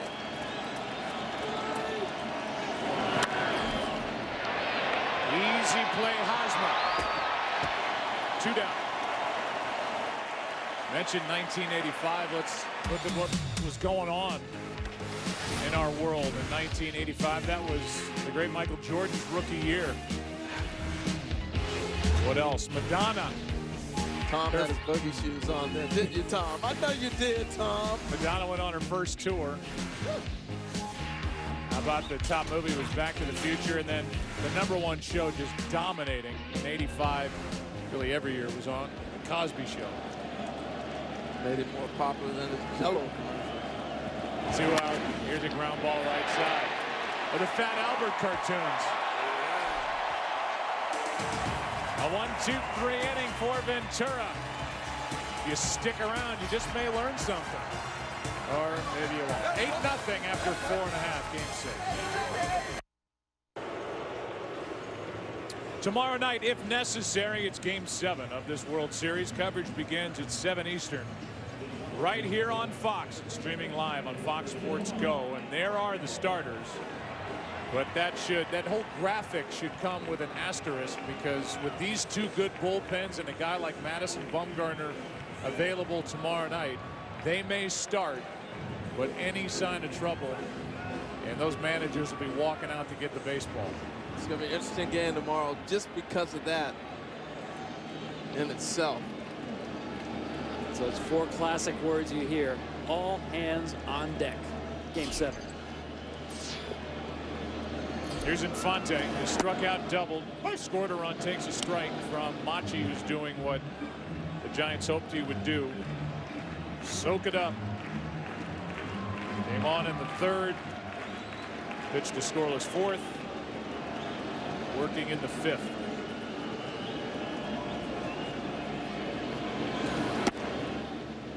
One ball, 1 strike. During the half-inning break on the scoreboard here, they showed a fan holding up a sign that said "Time for new sweatshirts in 2014." It was interesting. The shops around here for the last 20 years or so had not been carrying any cold weather Royals gear because they were not in the postseason. That's a strike over the outside corner. People were onto their Kansas City Chiefs gear. So the blanket business, the jacket business, the sweatshirt business picked up here in Kansas City. They love their sports here in this city, in this complex. The Chiefs play on the other side of the parking lot is as good as it gets. Philly is fantastic with all the major sporting venues in the same area, in Kansas City with the baseball and football here sharing these lots. Well, they know how to have fun before and after games here as well. Here comes a 2-2 pitch to Infante. Left side base hit, 2 for 3. Let's go down to Ken Rosenthal here in the 5th. Well, Joe, tickets here for the entire postseason have been really hot and really expensive. And the way it's looking right now, it will be no different for Game 7. Here are the prices online as of this moment, approximately. Standing room, $750. Royals dugout, behind the dugout, $2,000 to $3,000. In the outfield, $1,000 to $1,500. Joe, I'm going to put your seat up for sale and see what I get. That's fine. Everybody in San Francisco will chip in and replace me. It's just good fun. 1 on, nobody out. Escobar into left field. Ishikawa won't get it. Up against the wall. Infante is going to hold at 3rd, and now he runs through. He is safe, and it's 9-0.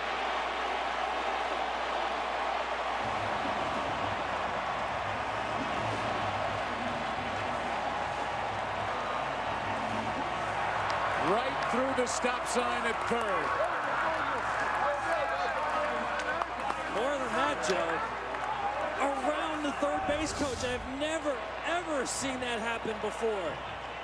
Jershely is holding up the runner on this play. Of course, with the big lead, no reason really to push the accelerator.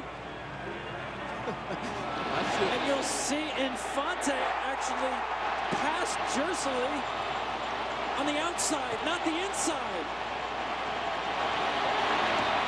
Like the back stretch of Darlington. Well, watch Omar's path again. He's going to look over behind himself. See, Jersey's in position to hold him. He's looking behind him. Now he looks at the base. Now he looks up. It's too late. I'm sorry, I can't run you over. I'm going to go around you. Actually going around Jersley, he had a better angle to the plate, and Posey had no chance to even reach him. He almost had a collision outside the third base coaching box, not at the plate. Wow. Looked like he came running out of the dugout on the third base side with that angle. Now it's Aoki.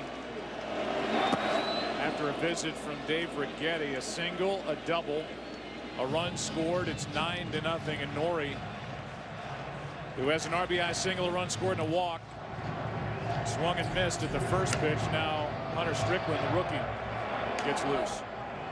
Yeah, Machi's getting a little tired. Righetti went out to buy a little time. Just ask the big fella to try to get through it.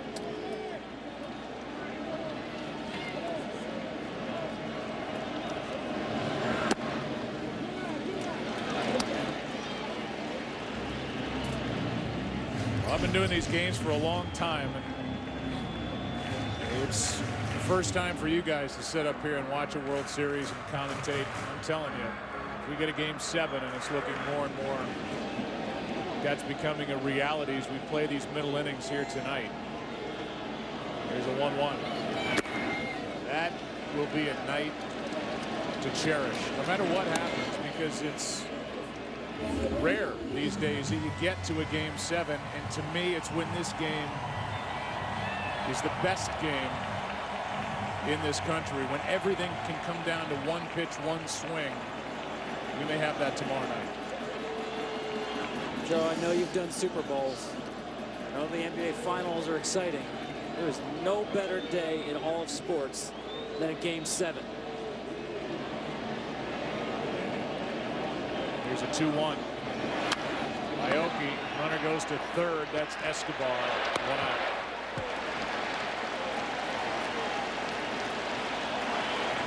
We'll look back to Game 6, 1985, and this is the winning run sliding in, and that's Jim Sundberg in Game 6, and about the same angle and basically the same uniform. A little better technology with the cameras, but the throw, and there's the hand first slide by Omar Infante here in the 5th inning. For the 9th run. For the 9th run. That was Dane Orge who delivered that hit. We showed that highlight, Tom, before the game when we were doing an update as Lorenzo Cain stands in. A couple things jumped out at me about that highlight. I was reminded how good Andy Van Slyke's arm was out and right. Threw a laser to home plate. Strike 1 on Lorenzo Cain. That Game 6 was won by Dane Orge. After that call at first base, Don Denkinger, who talked about it, that call at first, known for that call, but this was a great umpire, Don Denkinger, who handled it so well. He's a big league umpire for 30 years. Here's Cain chopping one too short. Long throw, what a play by Crawford. 2 out. Well, you wonder about Crawford's ability to read. This looks like an NFL quarterback on a rollout. Tonight's telecast sponsored by Chevrolet. Find new roads.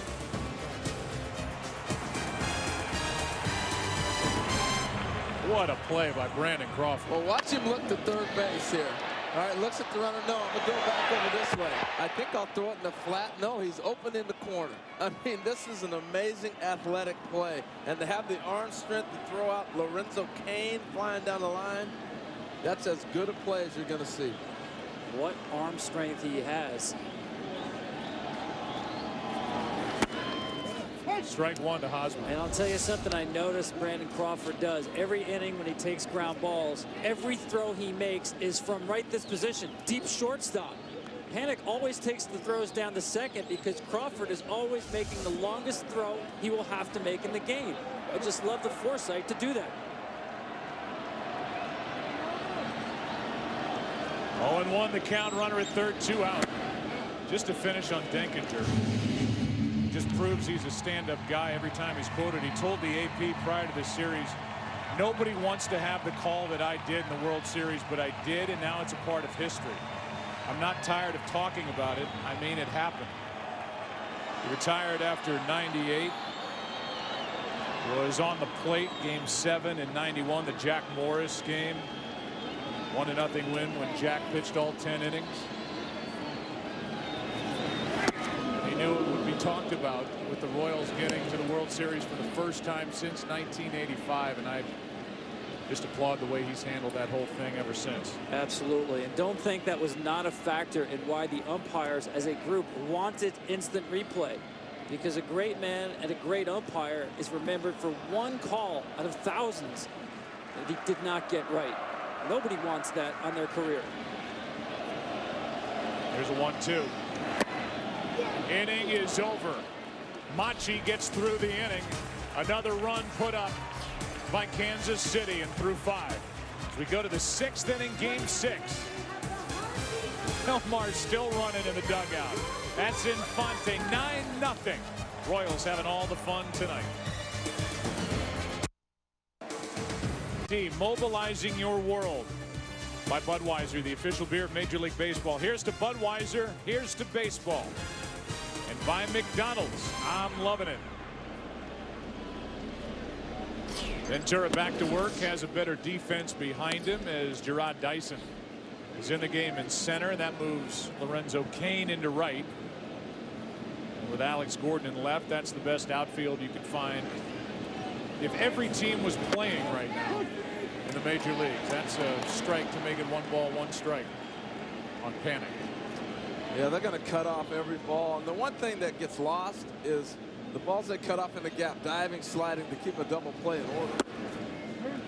Maybe not as important in this situation, but throughout the year, to keep a double play and have a pitcher have a chance to get out of a big inning, their outfield comes into play big with that.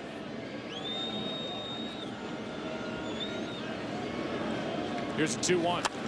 Out of play, 2-2. Ventura still hit the mid-90s.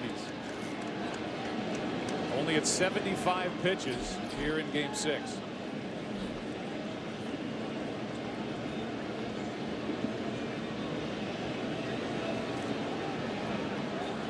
Dave Island checking out his 23-year-old. Panik in the air to right center. Who wants it? It's Cain, 1 out. Take us around this ballpark, Tom. Well, it's a big tour. The outfield, obviously, they're great defenders. They have a lot to cover. You look at the dimensions, but I always thought the better measurement of a ballpark is how much fair territory that there is. And this has 116,000 square feet. That's the biggest in the American League. Comparatively, say compare it to Citizens Bank Park in Philadelphia. You have a lot more, 12,000 more square feet to cover here than you would in Philadelphia. Hence the importance of the way guys can run, the jumps they get in the outfield, and that's what the Kansas City Royals feature with Gordon, Dyson, and Cain. So you're saying what's 12,000 square feet? Give you an idea of that. Strike 2 on Posey. Missed the ball and lost the bat, but the huge scoreboard here in center field, which they redid a couple of years ago, is 8,700 square feet. Just imagine you added that much more plus another 4,000 to Citizens Bank Park. That's how much ground you have to cover. Extra ground, 12,000 square feet. Well, you can or perhaps that's Chateau Reynolds in New Jersey. Yeah. About 12,000 square feet. This is Escobar to his left. Posey still looking for that first extra base hit tonight. He's 0 for 3. I was going to say, Tom, that no wonder we're in the Midwest. You can afford all that space compared to Philly. Can you imagine what that would cost? It's the only ballpark in the big leagues this year that had more stolen bases than home runs. Well, that's a function of the way Kansas City plays, but think about that. You're more likely to see a stolen base than a home run in this ballpark. There's Pablo Sandoval with 2 out, nobody on. This place underwent a $250 million renovation in 2009. Panda heads travel as Pablo takes the ball up and away, and he's driving by on the highway out beyond the wall and left, center, and center. You look into this stadium, which is actually below the street level of the highway. This is one of the most intimate, pretty sporting venues that the United States has to offer. That's beautiful. Always been my favorite. I made my major league debut here, Kansas City. It's just a great place. But I think back to the old Royal teams in the mid-'80s and early '90s, and this was AstroTurf. They used to gap you to death. And it seemed like it was always second and third, or no matter what would happen in the situation, they were gapping balls everywhere. Count 2-1 on Sandoval, 0 for 2. We talked about this in San Francisco, another big ballpark. 3 straight games without a home run in a World Series. That hadn't happened since '48. We haven't seen 4 in a row without one since 1920. Turn back the clock series.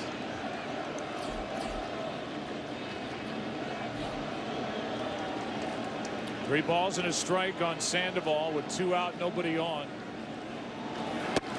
That's a walk to keep the inning alive for the Giants.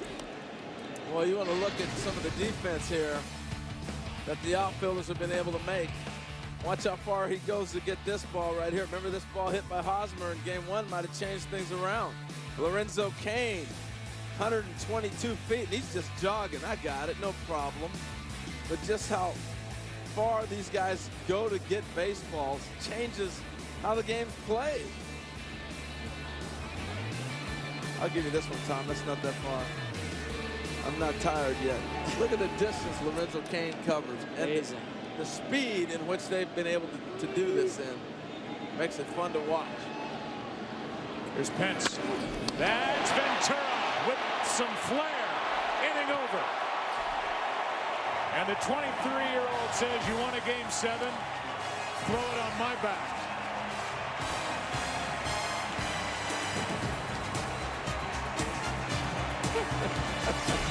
Nothing after 5.5.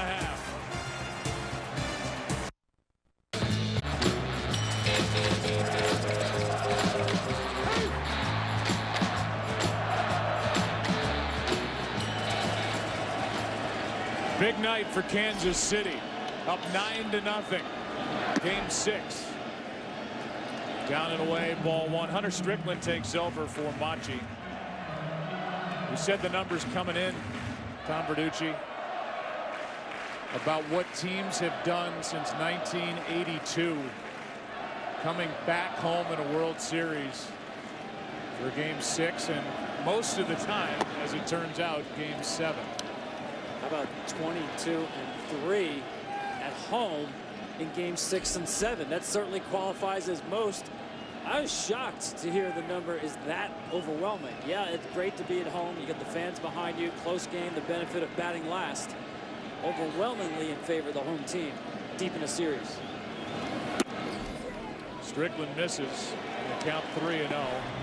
Saw the number, the 5 home runs, including 1 in this series that came back the last time we were here in Kansas City. Ball hit by Infante. Game 2. 3-0 pitch on the way. It's a strike from Strickland. I saw Hunter walking down the street the other day with his wife and his family in San Francisco. T-shirt on. Dude, rip. His manager, Bruce Bochy, said nobody can lift with him. Strongest guy on the team. 3-1 pitch. Full count. Just to give it to you again, since 1982, 10 World Series teams have returned home for game 6, trailing 3-2, like the Royals have here tonight. 8 of those 10 teams won game 6 at home to stay alive, and all 8 also won game 7 to capture the series. 8 out of 10. That includes the 85 Royals, who beat the Cardinals in 6 and 7. Still 3 and 2. That is alarming. I mean, some of those numbers you can just ball up and throw away. Who cares? I mean, these Royals don't care about the 2002 Angels or the 85 Royals for that matter, but I mean, 8 out of 10, that's got to get your attention. I'm telling you, batting last has a lot to do with it, as obviously the 85 Royals found out game number 6. It's a leadoff walk. Back in the old days, you had your choice as the home team to bat first or second. The home team always took second, so they just made it a rule. I want to talk about gorging on football. How about 14 straight hours of college football this Saturday on Fox Sports 1. So go to the store, load up on all the chips you need, get the sofa ready, kick back for back-to-back-to-back-to-back games this Saturday on Fox Sports 1. There are the matchups. Here's Gordon. Catch up real quick this weekend, huh? I know the Oregon Ducks are never far from your mind, even during this time of year. There's ball 1 to Gordon, who is 1 for 3 tonight. Did football season start? It starts this weekend, Oregon Stanford.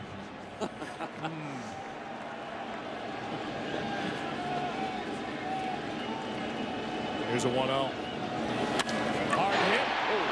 Panic gets 1, and they got them both. 4-6-3. And the rookie just stayed with it. Tell you what, this is one of those drills you do with the flat glove, where you're basically using a pancake glove and you knock the ball down. This is just with touch. Knocks it down, he's able to stay with it. But if he's able to hang on to that, he's going to have it in his glove.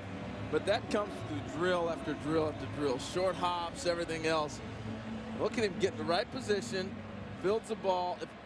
And the only reason he missed that is because the ball kicked into his palm instead of into the web of the glove. But other than that, all the positioning is right. He knocked it down, got the double play. Here's Salvador Perez, ground ball to short. Weird hop. Crawford makes the play. And a nice inning by Hunter Strickland gets around the leadoff walk. Let's go to the 7th inning. Game 6, 9-0 KC. Back after a word from your local Fox station. T-Mobile thanks the fans for being part of the Big 7th. We are into the 7th after a big second. A big 7-run second for Kansas City. Lead 9-0, and Brandon Belt, first pitch, hack and strike 1. Brandon 1 for 2.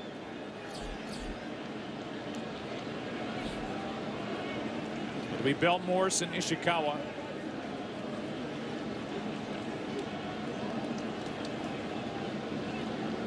Ventura rolling now. Here's one into right. Easy for Kane. 1 down. Well, here's what he's done. Ventura has been aggressive with the fastball. He started off the night, the first inning, just attacking. But I want you to see all the different places because you throw so hard, 97, 98, 96 right there. You can miss spots in the middle like he did right there with that one, 97, another one, 97. And look what he's doing. Once he got ahead, it was right down Broadway and go ahead and get a hit. If you look at him, that's what he's been doing right there. It's just come get it. And that's the luxury of having the big 9-0 lead. Look at that. And the leg is getting even higher with every delivery. Pitch number 88 at the end of a long year. He's over 200 innings at the big league level, including the playoffs. He hit 100. 100 miles per hour. 1 ball, 1 strike on Michael Morse. He's got a little bit of Pedro Martinez in him. No question about it. That's his mentor. That finish with a flourish, especially with that right leg. Definitely reminiscent of the great Pedro Martinez. How about that? 84, and that sneaks in on the outside part, strike 2. He's dancing out there now. He's having some fun. Throwing a little flavor in there. He's going salsa on him on the mound. Little merengue. Baila mi, merengue. Here's 1-2. Escobar gets a high hop. 2 down. Well, speaking of Pedro Martinez, now the delivery's a little bit different. Ventura drops the right shoulder. Pedro keeps the shoulder square and is more of a flat back on delivery. But the finish, absolutely. So much torque and small bodies. Watch the right leg swing completely around the body. Remember when the Dodgers gave up on Pedro because they thought his body wouldn't hold up? Pedro Martinez went on to Montreal, traded to Boston. Was obviously a superstar with the Boston Red Sox. We saw him at the end with the Philadelphia Phillies. He could probably still get some outs right now. Probably could. I still don't think Pedro had the leg kick like this guy on the finish. It's outside to Ishikawa, ball 2. Pedro was with the Dodgers. His brother Ramon Martinez was with the Dodgers. So I want you to see the leg kick. All right, this is when you're up 9-0 in the 7th. I can go ahead and do whatever I want to do. Yeah. 100-mile-an-hour pitch. Guess I'll throw a little Michael Jackson in there. I mean, it's ridiculous. That kind of finish. There's a 3-0. 96 for strike 1, and Ishikawa is 0 for 2 with a pair of strikeouts. As far as Giordano hitting 100, first 4 innings he didn't do it. 5th he did it once. 6th he did it once. In the 7th here he's done it twice. And now a full count.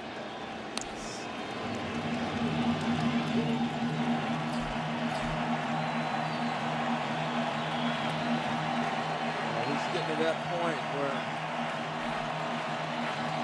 96 pitches. Probably be it. This 7th inning, what's he got on 3 and 2? He's got a walk. His 5th of the night. And Perez out to talk. As we will hear the talk from Kenny Rosenthal. Kenny. Joe, thanks. We always make the Pedro comparison. It's been made with Giordano Ventura since he was in the minor leagues. But talking to Royals bench coach Don Wakamatsu tonight, he dropped another name on me, and not because of any physical resemblance or even the resemblance in stuff.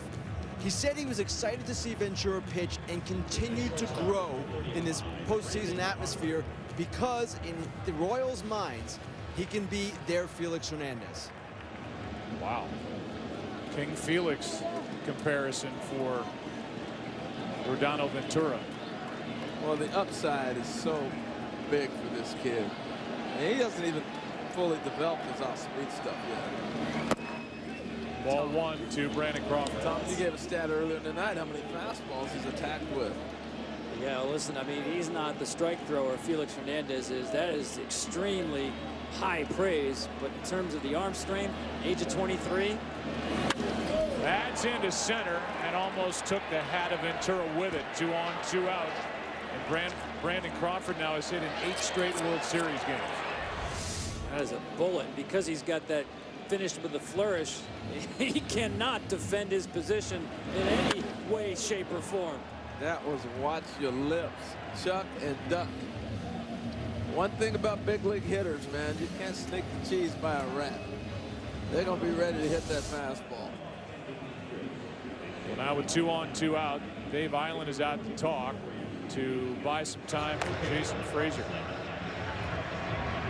You know, it's remarkable, Joe, too. We started out talking about the arm injury that he was afraid. He threw 1 pitch, and it was like, whoa, whoa, whoa, my arm's hurt. There's been no signs of that at all. That was during the ALCS in his start against the Orioles in Baltimore. And Ned Yost said that was just a young guy who felt a little soreness and got worried. And they weren't worried about it at all. The elbow checked out fine. And forget any MRIs or CAT scans or x-rays. The radar gun tells you that his elbow is fine. Here's Blanco 0 for 2. 2 on, 2 out, panic on deck. Ventura trying to finish the 7th. If that stays in play, he will. Moustakas Backing up, inning over. And the kid with 100 pitches on the night gets through 7 shutout innings on 3 hits.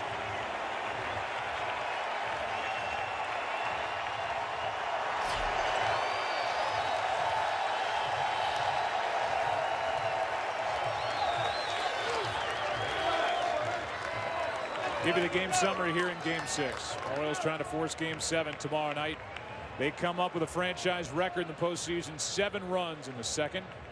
The night for Ventura, and everybody up and down this lineup for Kansas City has at least 1 hit. Now for the introduction of God Bless America, we'll go to public address announcer Mike McCartney. Fans, let's pause to celebrate our freedom and those who work to defend it. Please join us in singing God Bless America, being performed by Human Resource Specialist in the Tennessee Air National Guard, Technical Sergeant Angie Johnson. God bless America, land that I love. Stand beside her and guide her through the night with the light from above. From the mountains to the prairies,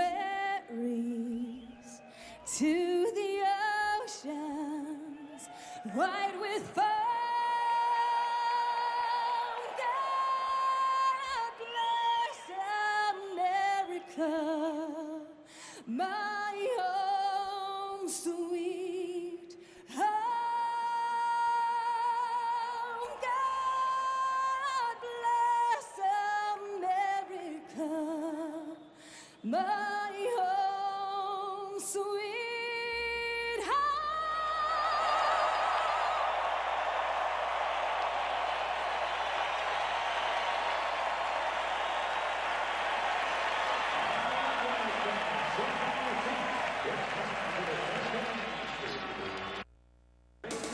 New roads by T-Mobile, changing the game of wireless. And by DirecTV. If you call yourself a sports fan, you got to get DirecTV. All night long, aerial coverage provided by Goodyear. Everything Goodyear has learned, making tires that go the distance, inspires what they roll into yours. Goodyear, more driven. Bottom of the 7th inning rolls in. Andrew Susac, who is a real prospect for the Giants, takes over behind the plate, giving Posey the rest of the night off. And here's a strike from Strickland into Moustakas.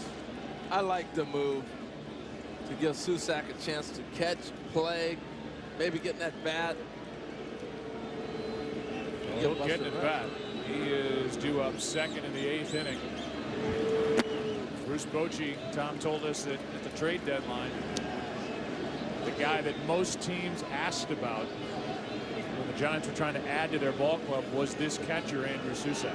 Yeah, they've always liked him, but made a lot of progress, especially offensively in the last year.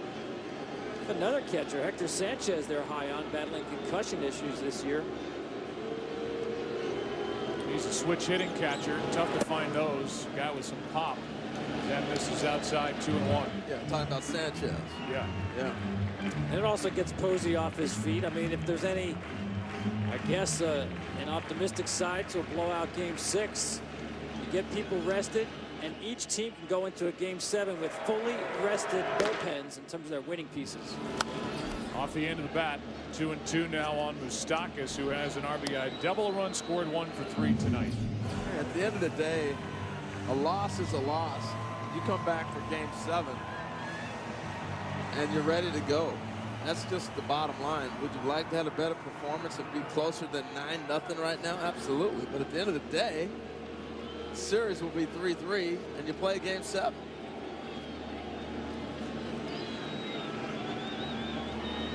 Moustakas on 2-2. That's foul down the left field line. One of the many outstanding scouts for the San Francisco Giants is Steve Balboni. He's an advanced scout. He's not the only guy. Keith Champion's done a great job for them. Pat Burrell, Brian Johnson, former catcher. Burrell was a champion with the Giants when they picked him up late in his career. The late Stan Selesky passed away on October 11th. Much too early at the age of 59. Those guys advance. Scout as Moustakas hits it into right. Back at the wall. It is gone. 10-zip.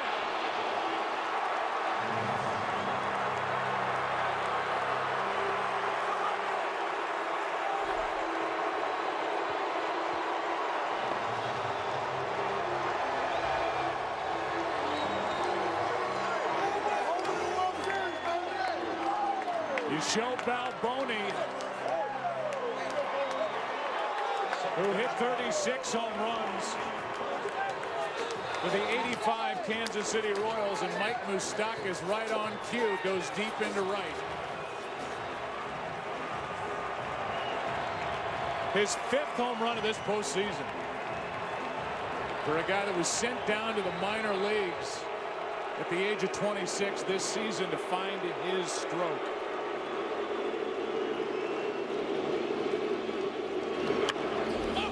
Another home run by another left-handed batter against Hunter Strickland, and the 6th overall, 5 by lefties this postseason against number 60. Oh, this is a cutter or a slider that just comes back out over the plate.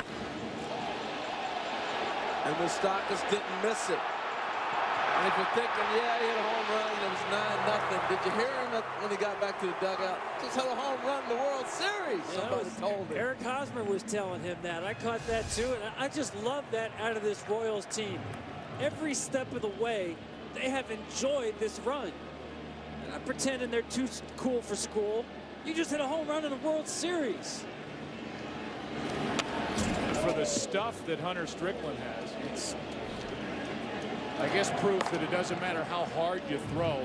If you make a mistake at this level, they're going to get you. But that's 6 home runs against Hunter Strickland this postseason, 5 of them with a left-handed batter on. Postseason record. The other one's all on fastball center cut. This was the breaking ball. Now this guy's got closer stuff. He's probably trying to figure out why himself. During the NLCS, as Escobar fouls it back, the theory was floated, as it would be with any pitcher with this kind of stuff, that maybe he was tipping his pitches. We talked to Bruce Bochy about it coming into the World Series. He said they worked on some mechanical issues with Hunter, but they didn't believe that Strickland was tipping his pitches at all. Yeah, remember, this guy came back in just 10 months from Tommy John surgery. That's extremely quick. Part of his rehab, he went to this throwing motion where he takes the ball out of the glove with a little tap, puts it back in. And that was one of the things that they were looking at. In other words, really trying to retrain himself to throw and to pitch. That was a drill he went through with that tap. But as you said, they diagnosed that and said, we don't think he's tipping. I'll tell you what, Escobar's taking some big hacks, falling all over the place. And had Hunter not had that little dust up earlier in the World Series, he'd be on his back right now. He would. I agree with you. Escobar getting big swings. The count's still 0-2. Strickland got into a shouting match with Salvador Perez in Game 2. And had to own up to it. Another big swing by Escobar. And to Strickland's credit, he said, that was on me. I was wrong. And it was Salvador Perez who was rounding third, coming to the plate on a home run hit that inning by Omar Infante.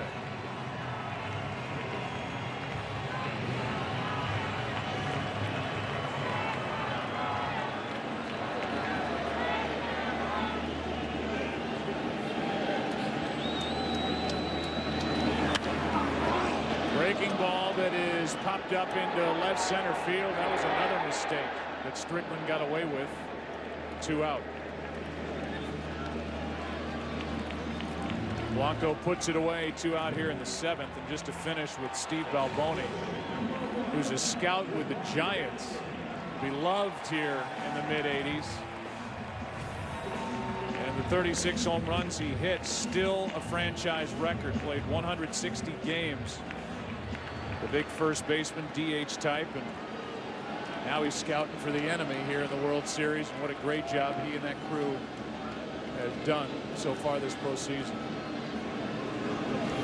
Dyson, strike one. I played with him in Seattle. Talk about power. You know, you always hear that term light tower power, and you know, different anecdotes like that. He had as much power as anybody you're ever going to be around or see. And it was a single in that Game 6 rally in '85. That was a key. When your nickname is Bye-Bye. You better be, huh? Yeah, it better be home runs, or that's not a good nickname.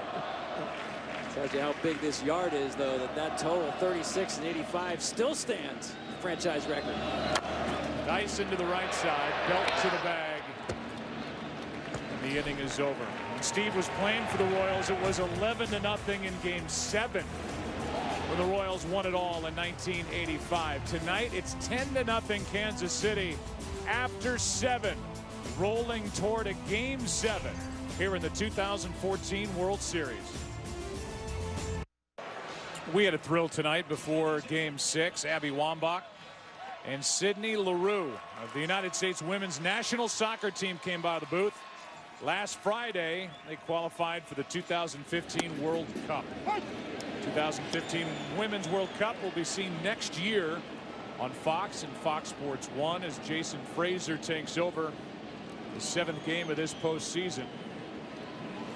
Abby Wambach is just simply one of the best soccer players on the planet. 34 years old, born in Rochester, New York, played in Florida. Sydney actually from Canada, to college at UCLA, 24 years old. We wish them all our best next year in the World Cup. So they've held it down for a long time. The U.S. women, top of the world, just set a bar that's attainable for all the young ladies in this country. It's pretty incredible what they've done. They are role models to so many. Here's Panik. That's up the middle, and Joe Panik is on to start the 8th. Meanwhile, Ventura, guys, just to finish on Giordano, will get the win, barring some incredible comeback. And 64 of his 100 pitches tonight were 95 miles per hour or more. 4 were at 100. Here's Susac. Marvelous arm, and it's easy. It's just an easy release. There's no effort. We've listened to a lot of guys grunt with all the great microphones we have around here. No grunt, just here it is. Only guy now to not appear in this series is the backup catcher for Kansas City, Eric Kratz. Doesn't have an at-bat this entire postseason. Susac is the backup for Posey, ball 1. Well, you think about the job Ventura did, you almost lose track of how young he is. 23 years old. Stands to win this game and be the 2nd youngest Game 6 winner in history. That's outside from Fraser, 2-0.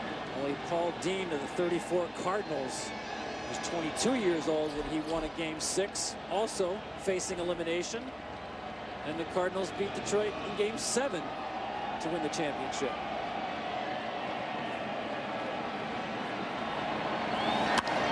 In the air to center field. Back is Dyson on the run. 1 out.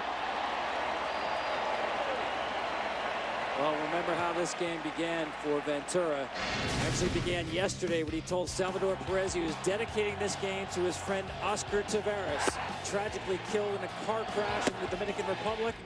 They were friends growing up, competed against one another, and trained together at one time, roomed in the same complex in the Dominican Republic. And he was a man on the mission, didn't forget to enjoy it and to have fun. Dedicating that performance, as you said, to Oscar.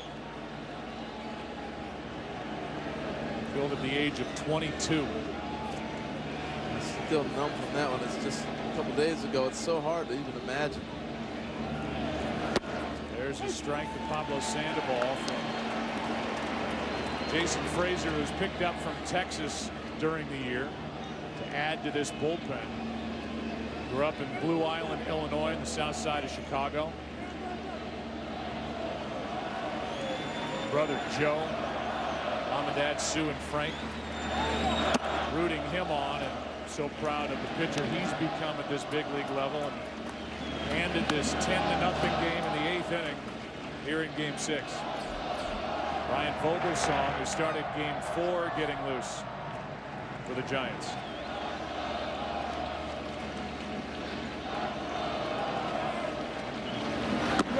Ball 2 on Sandoval.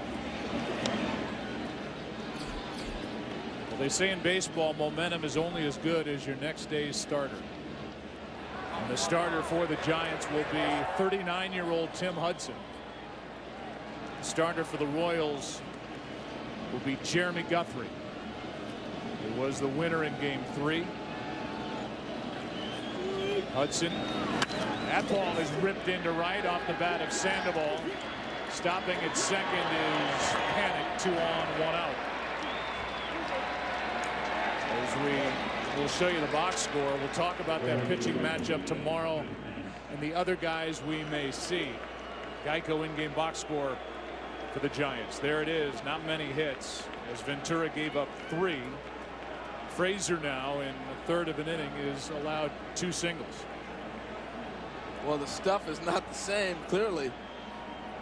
After you're facing somebody who's thrown 64 pitches over 95 plus, you're feeling pretty good no matter who steps out there on the mound. Hunter Pence now 2 on, 1 out. Hunter's got a double. Came back in the 2nd, and what was then a scoreless game pops up.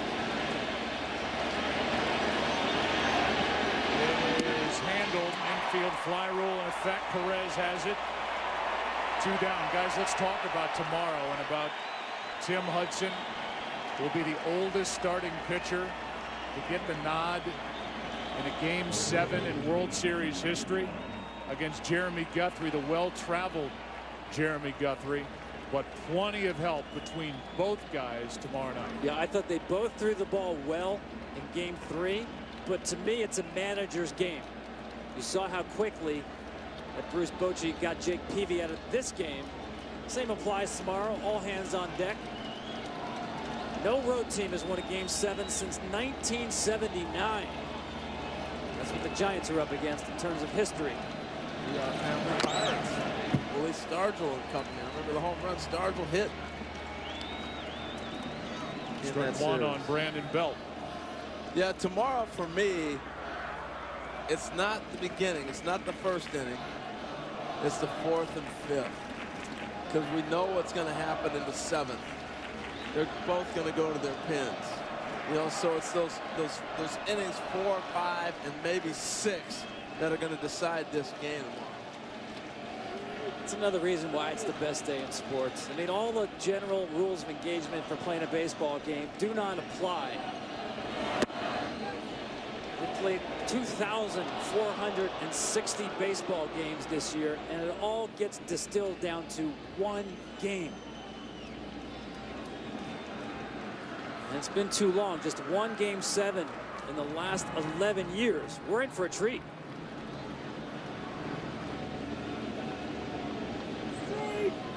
Here's a 1-1. Strike 2 as Frazier tries to turn in a scoreless 8th. I love it. I'm excited about it. The anticipation, the conversation, and it's the best thing that can happen to our game to have a Game 7. Figure to see Bumgarner at some point tomorrow night. Man who's got 4 wins and 6 starts and an ERA of 1.13, coming off a shutout in Game 5. But tonight belongs to Kansas City.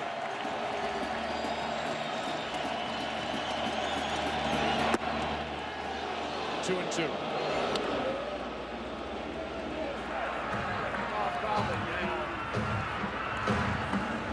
Bumgarner, by the way, has made 4 career relief appearances. Last one was Game 6 of the 2010 NLCS in Philadelphia. Pitched 2 scoreless innings on 2 days of rest. Strikeout ends the inning. Scoreless frame put up by Frazier. Bottom of the 8th rolls in. Kansas City batting up 10. MasterCard is a longtime proud sponsor of Major League Baseball. And now, fans who use their MasterCard with Apple Pay could get a priceless surprise. even at the World Series. From VIP experiences to meeting a legend. What are you guys looking at?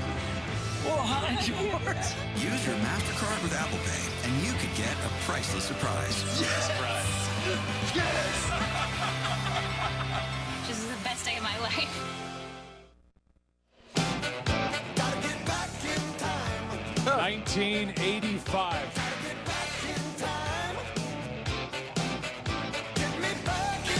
This is what we all look like. Look at Kenny.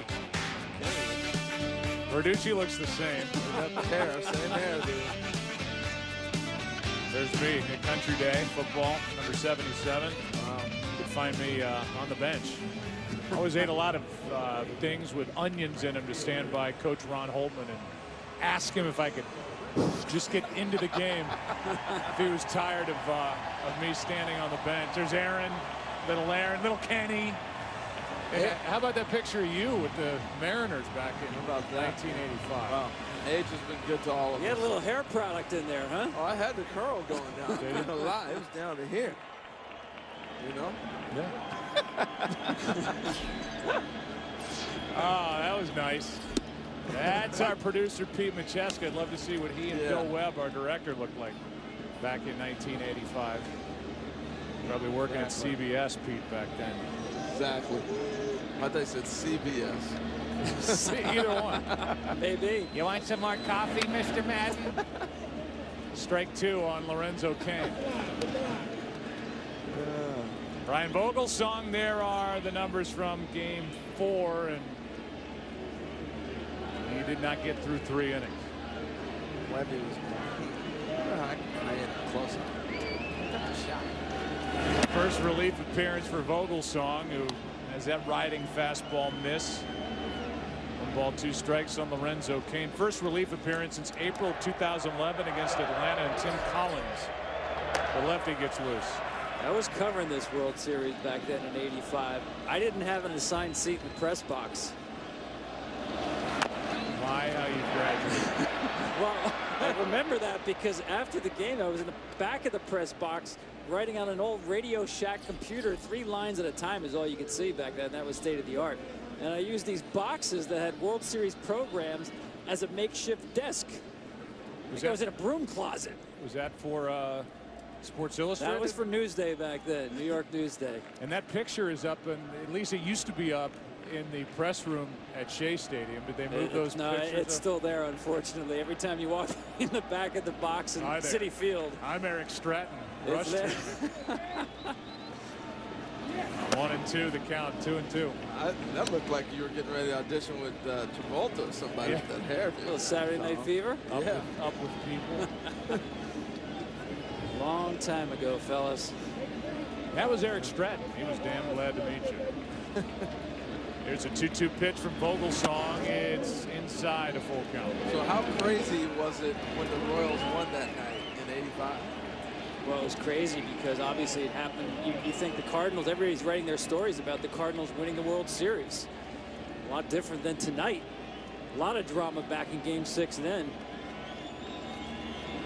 3-2 to Cain is outside, a leadoff walk. The manager back then was Dick Howser for the Kansas City Royals. As tonight's telecast is sponsored by the new Samsung Galaxy Note 4.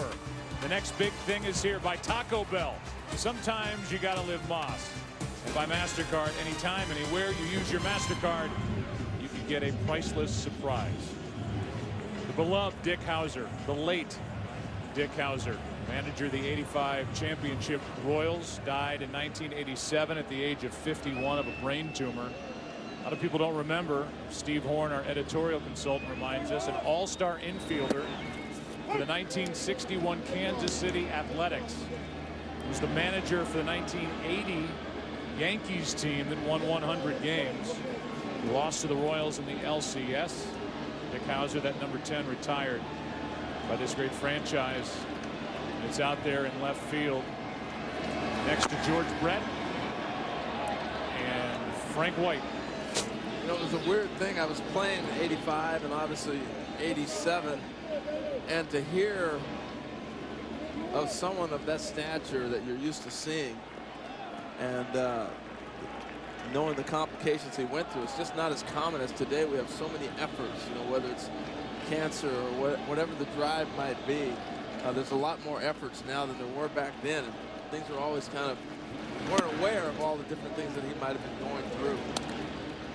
You said it, Joe. One of only 3 men, you see him right there, to wear a Royals uniform, to have that number retired. And what a job he did that entire postseason. Remember, they were down 3-1 in the ALCS to Toronto, and down 3-1 in the World Series, and won both series. 1-2, the count on Hosmer. And now the strikeout for out number 1 in the bottom of the 8th inning. And those numbers are retired, obviously, next to the number 42, retired throughout baseball for Jackie Robinson. We're down to look at number 20 out there as well, Frank White. 8 Gold Gloves here. They had some players, man. Frank White coming through that academy that they had. Ron Washington, Frank White. It was an academy that the Royals had built. Those guys came through that. The stuff that this organization has done through the years of developing players has been absolutely incredible. Frank White was the second baseman here from 1973 to 1990. Thinking names like Willie Wilson, Amos Otis, Willie Aikens. Here is Butler. The count even at a ball and a strike. I battled Frank for Gold Gloves, right? And I won my first Gold Glove to knock off his streak. That same season, I had thrown a ball away playing here in Kansas City to lose a game. And at the end of the night, I'm walking out, and Frank waited for me to talk about what I needed to do on that specific play. Slow down, take your time. That's the type of person he was. Strike 2 on Butler. And then I stole his Gold Glove. It's cold, man.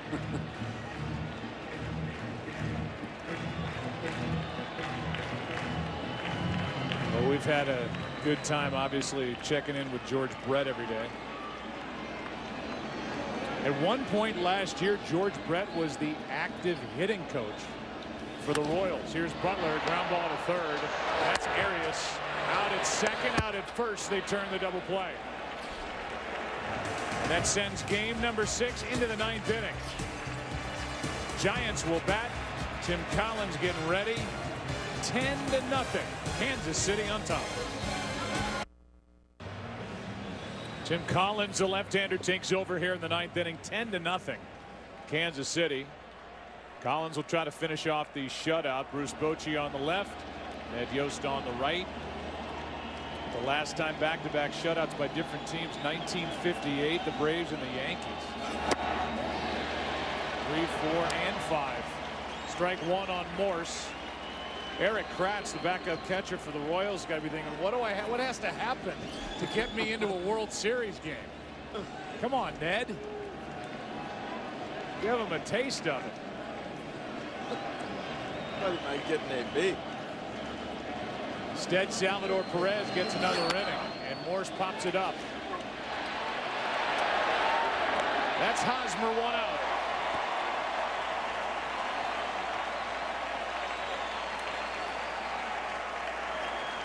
After 22 years of service to the game that he loves, Commissioner of Baseball will be stepping down at the end of this year. Rob Manfred is the commissioner-elect. He is here. And Bud Selig. There's George Will. That luxury suite. Juan Perez steps in. He's done some amazing things for the game. You know, it's easy to talk about the wild card, but how about the impact he's brought back with legends to the game? You look at Hank Aaron Award. You look at Jackie Robinson's retirement, the number. And just seeing everywhere you go, the George Bretts and everybody else that's involved in the game. Right side and base hit for Juan Perez. Caps, hoodies, jerseys, jackets, and more. Get all the officially licensed World Series gear for the Giants, Royals, and all of baseball at the MLB.com shop. Something, Tom, you and Harold both talked about coming into this World Series. As you look at Commissioner Selig, it was on his watch that the wild card was introduced into Major League Baseball, and without that, and now 2 wild card teams since 2012, these 2 teams wouldn't be here. Kind of fitting, right, for the Commissioner's last World Series, 2 wild cards. And not only that, Joe, think about the reason why these games 6 and 7 are in Kansas City. It's because the American League won the All-Star game. Another idea that came out of the Commissioner's office, try to invigorate that All-Star game, put something on the line. Ned Yost, his press conference, made sure to thank the American Leaguers the other day for making sure the Royals got the home field advantage in the World Series. So the Commissioner in his 22 years will get to watch his 5th Game 7. He goes around with his legacy now into history as the greatest commissioner of all time. That's down for ball 1 to Matt Duffy, who is getting his 6th at bat this postseason. He's 1 for 1 in the series. And that statement goes without a doubt. Look at the revenue. Look at all the things that have happened in the game. Changeup got him, 2 down.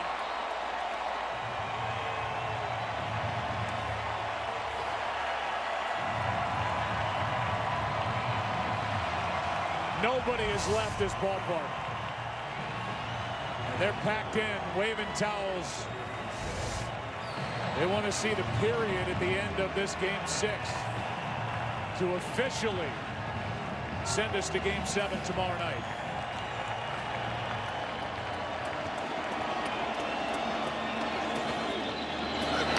Strike 1 on Blanco. You think it's loud now. Can you only imagine, you won't have to imagine long, what it's going to be like here at Game 7. We're going to be charged up for this place. Jim Hudson, Jeremy Guthrie, the starters, with plenty of help behind them. The starter tonight for the Giants, Jake Peavy, will go to 1-5 in his career in the postseason and 1-7 in his career overall in this stadium. Meanwhile, the kid, Yordano Ventura, 23 years old, will get his first win this postseason.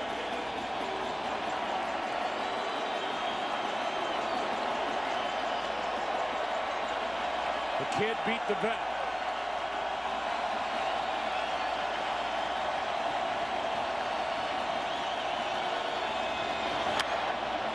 Still 0-2.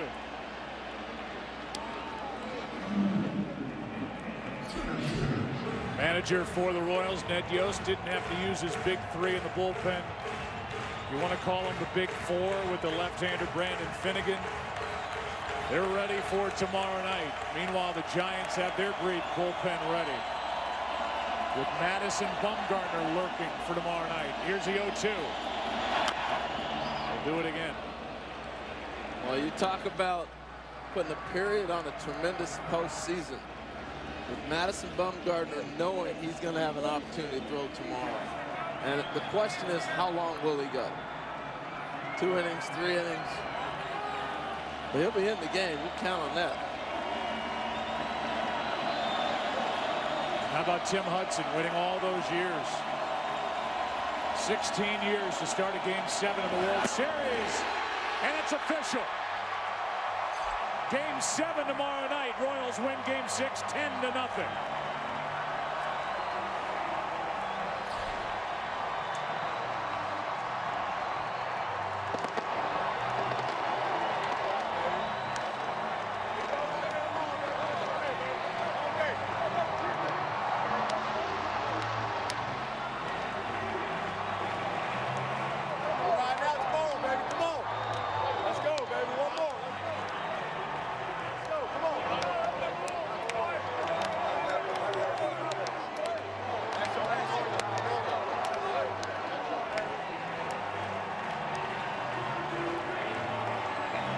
A 3-hour, 21-minute game, and those packed in to Kauffman Stadium enjoyed every second of it.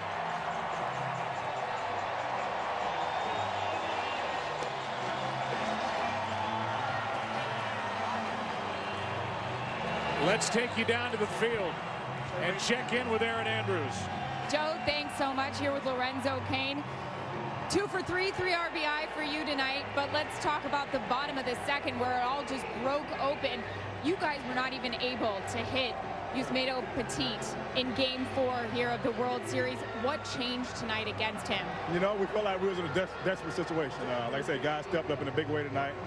We felt like we just had to get it done. You know, find any way possible to get on base or driving runs. And to come out and play the way we did tonight, outstanding. Yeah, and your pitcher got it done too. At 23 years old, Ned Yost saying this stage not that big for him. He can handle the spotlight. What was it like watching him deal? It's always awesome. I've been watching him do that all year long, keeping guys off balance. You know, I definitely wouldn't want to face him. You know, definitely really good curveball, 95, 90, the 98 fastball. So he's definitely a tough outer. But like I said, he stepped up in a huge way for our team. And I'm glad he was able to come out here and get it done tonight. Do you hear this right now? This is Game 6. Yeah. These people are waiting for Game 7 tomorrow. They've also been waiting since 1985 for you to win another World Series. Can you even imagine what the energy will be like here tomorrow? I'm expecting it to be the same as tonight or even more. This crowd has been electric throughout this postseason. And like I say, they've supported us and cheered us on the whole way. So like I said, they need to come back and bring it again tomorrow. And we need to show up tomorrow as well. We'll see you then. All right, see you later. Thanks for your time, Joe.